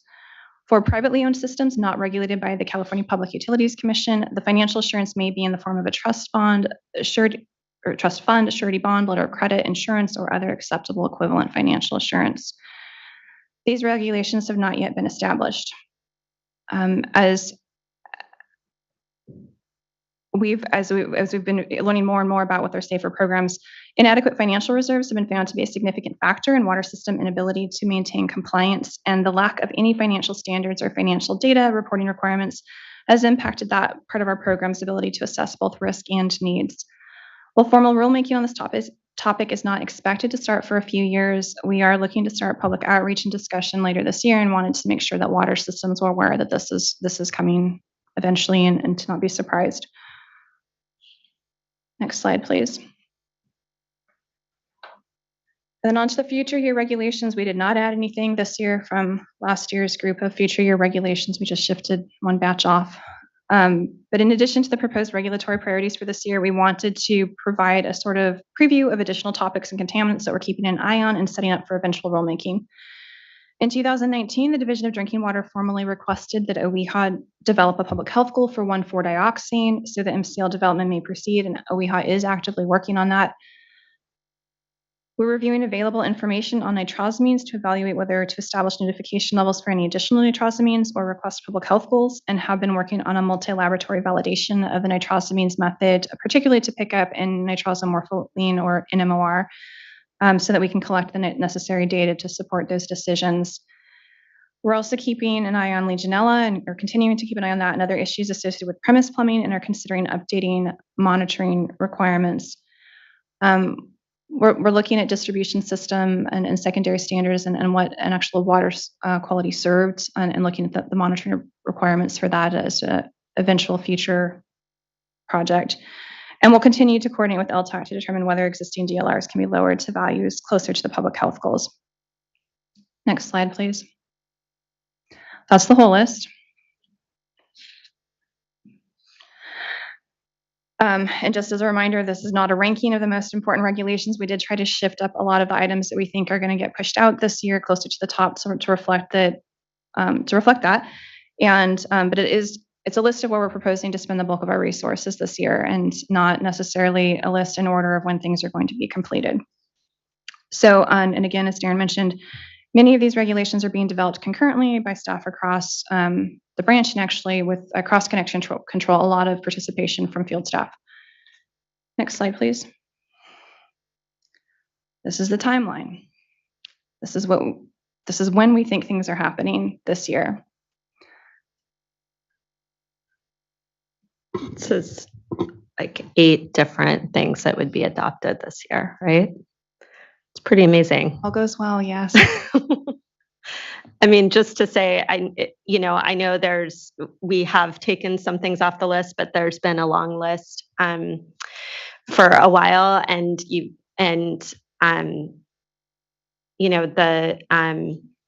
I think this indicates just how much work has been going on, even though we haven't been able to get as many things to final adoption. But this is a lot. I mean, I think there's 8 different adoptions by the board in addition to this calendar year, in addition to some of them are things that are relatively just conforming, and some of them are huge, like Chrome 6 or DPR.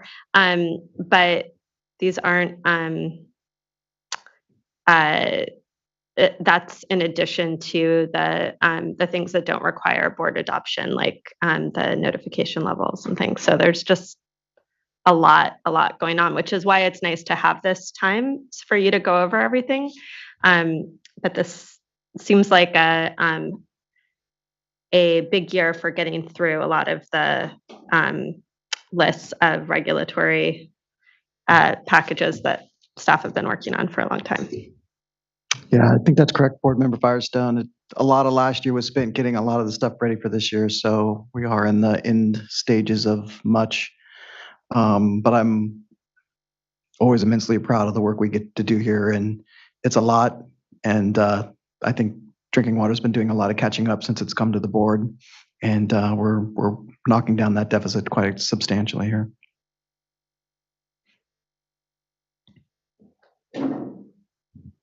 Board Member McGuire. Can't help it. Yeah, this is a long list, and an impressive list, and a necessary list in many respects. It's, this is our annual discussion about priorities for drinking water, and I can see that it's difficult.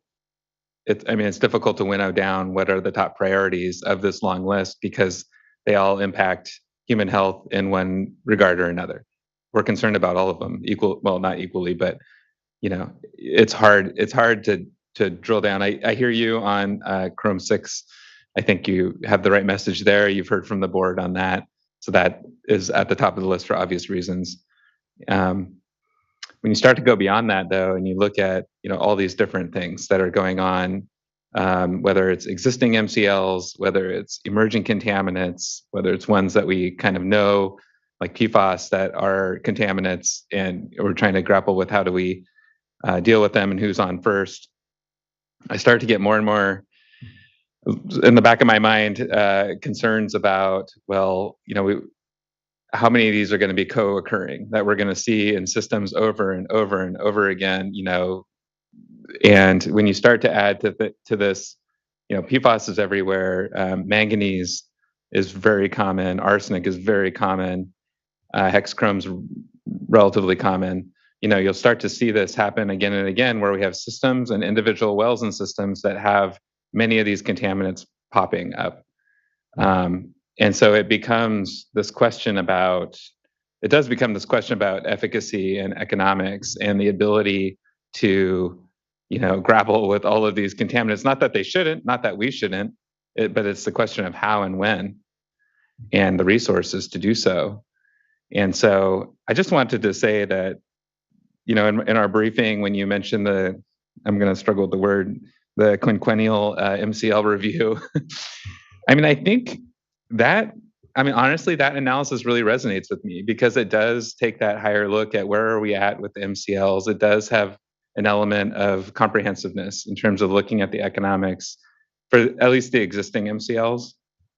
So I know it's not on, I'm not looking to add something else to your list. And I think the 8 priorities you have for adoptions this year all make sense to me, but I'm really looking forward to that discussion about that review, and then also thinking about how can we fold in emerging contaminants into that discussion, as you weigh different development of different notification levels, response levels, requesting public health goals from OEHA and adding to their workload, and all of these interactions.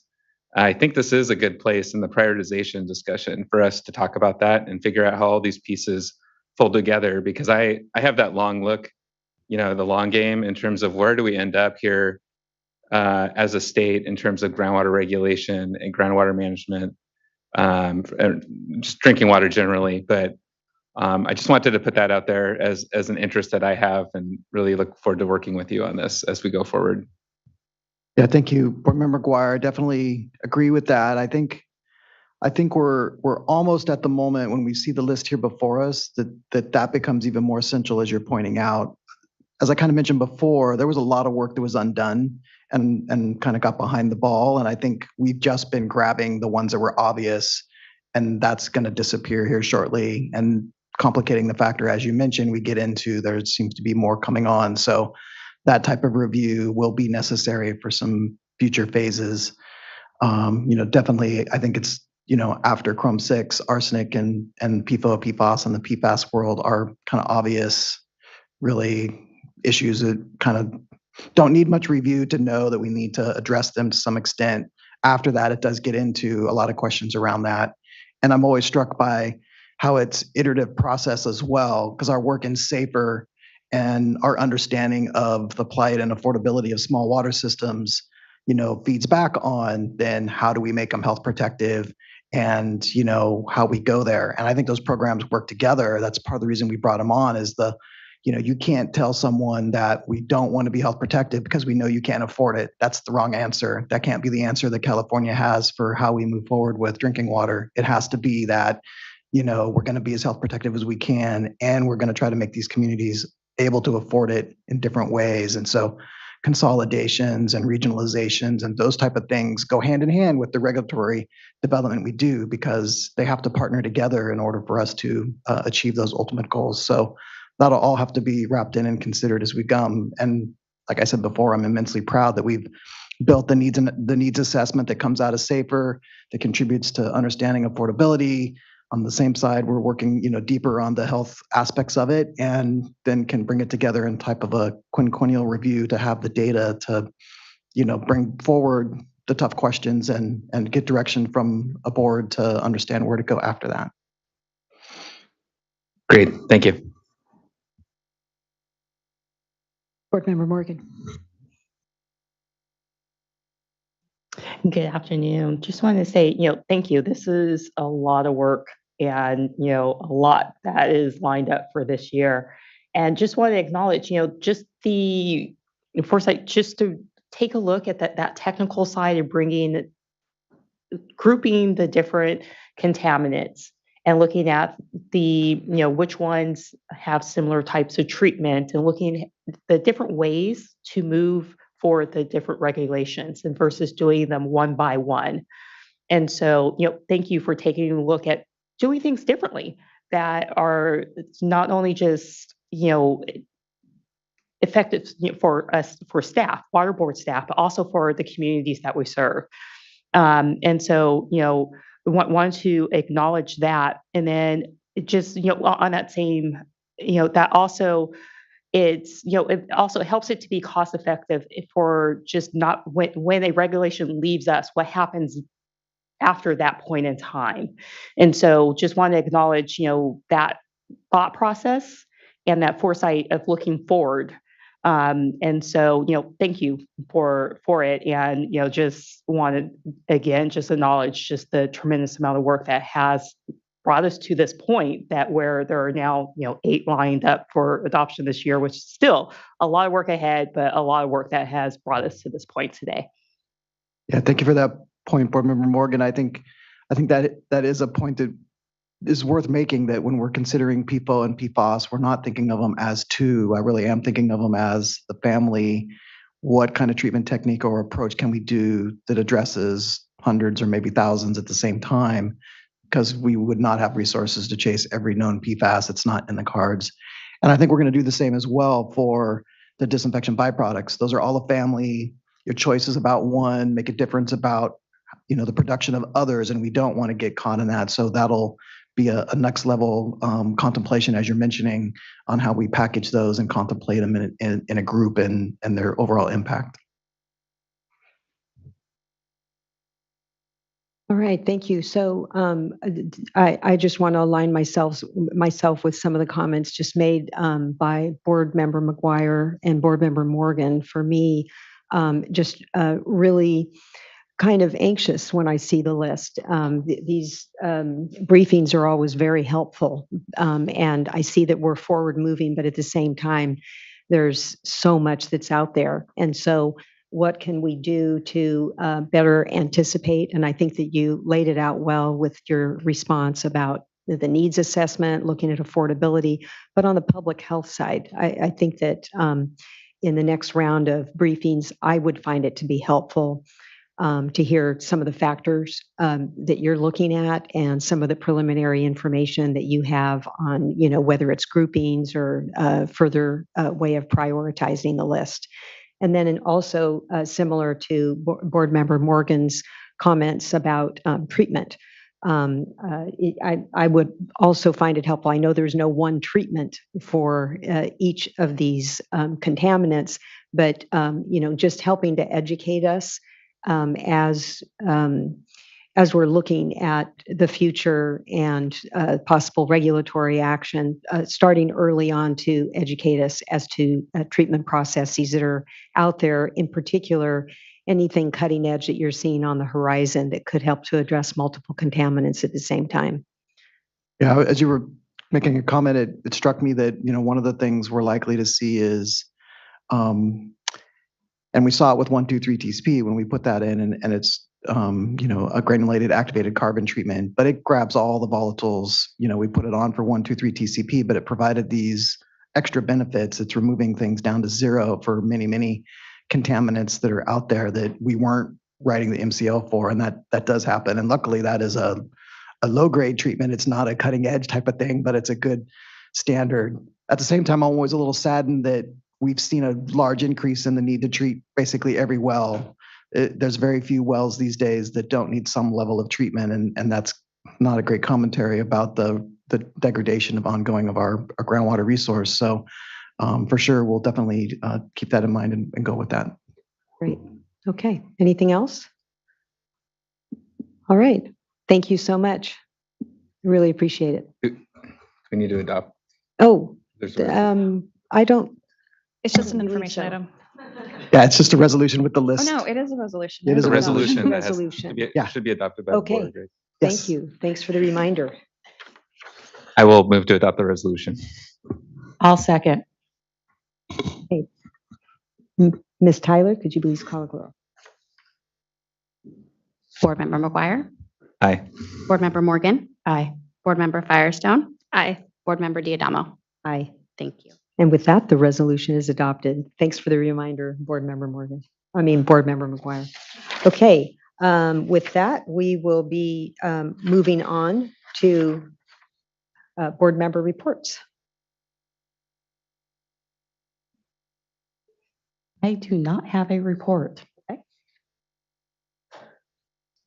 I'll give everyone a chance to pull up their calendar.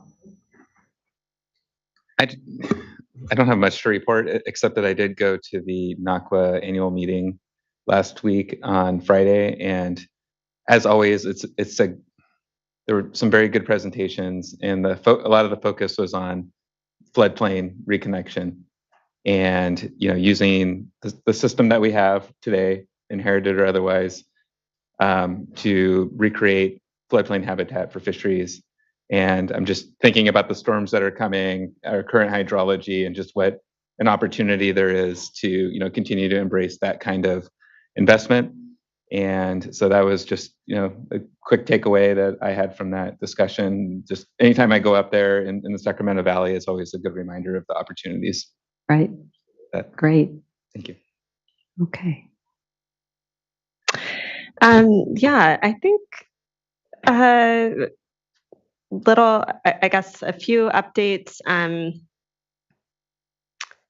Mostly, so I've been able to follow. There's been our first Safer Advisory Group that has new advisory group members. I was able to join for most of their meeting, and it's just I think staff have put in a lot of time to really have a public-facing work plan for the advisory group and the public to understand everything that we're doing and how things fit together within SAFER, which is not easy because there's a lot.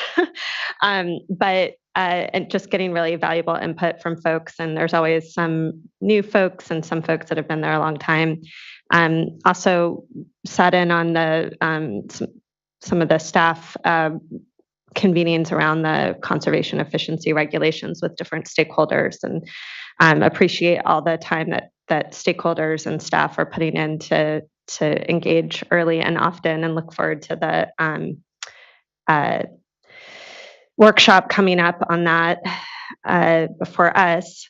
I'm participating tomorrow in a joint workshop with the CPUC on price and valuation of investor-owned utilities within consolidations.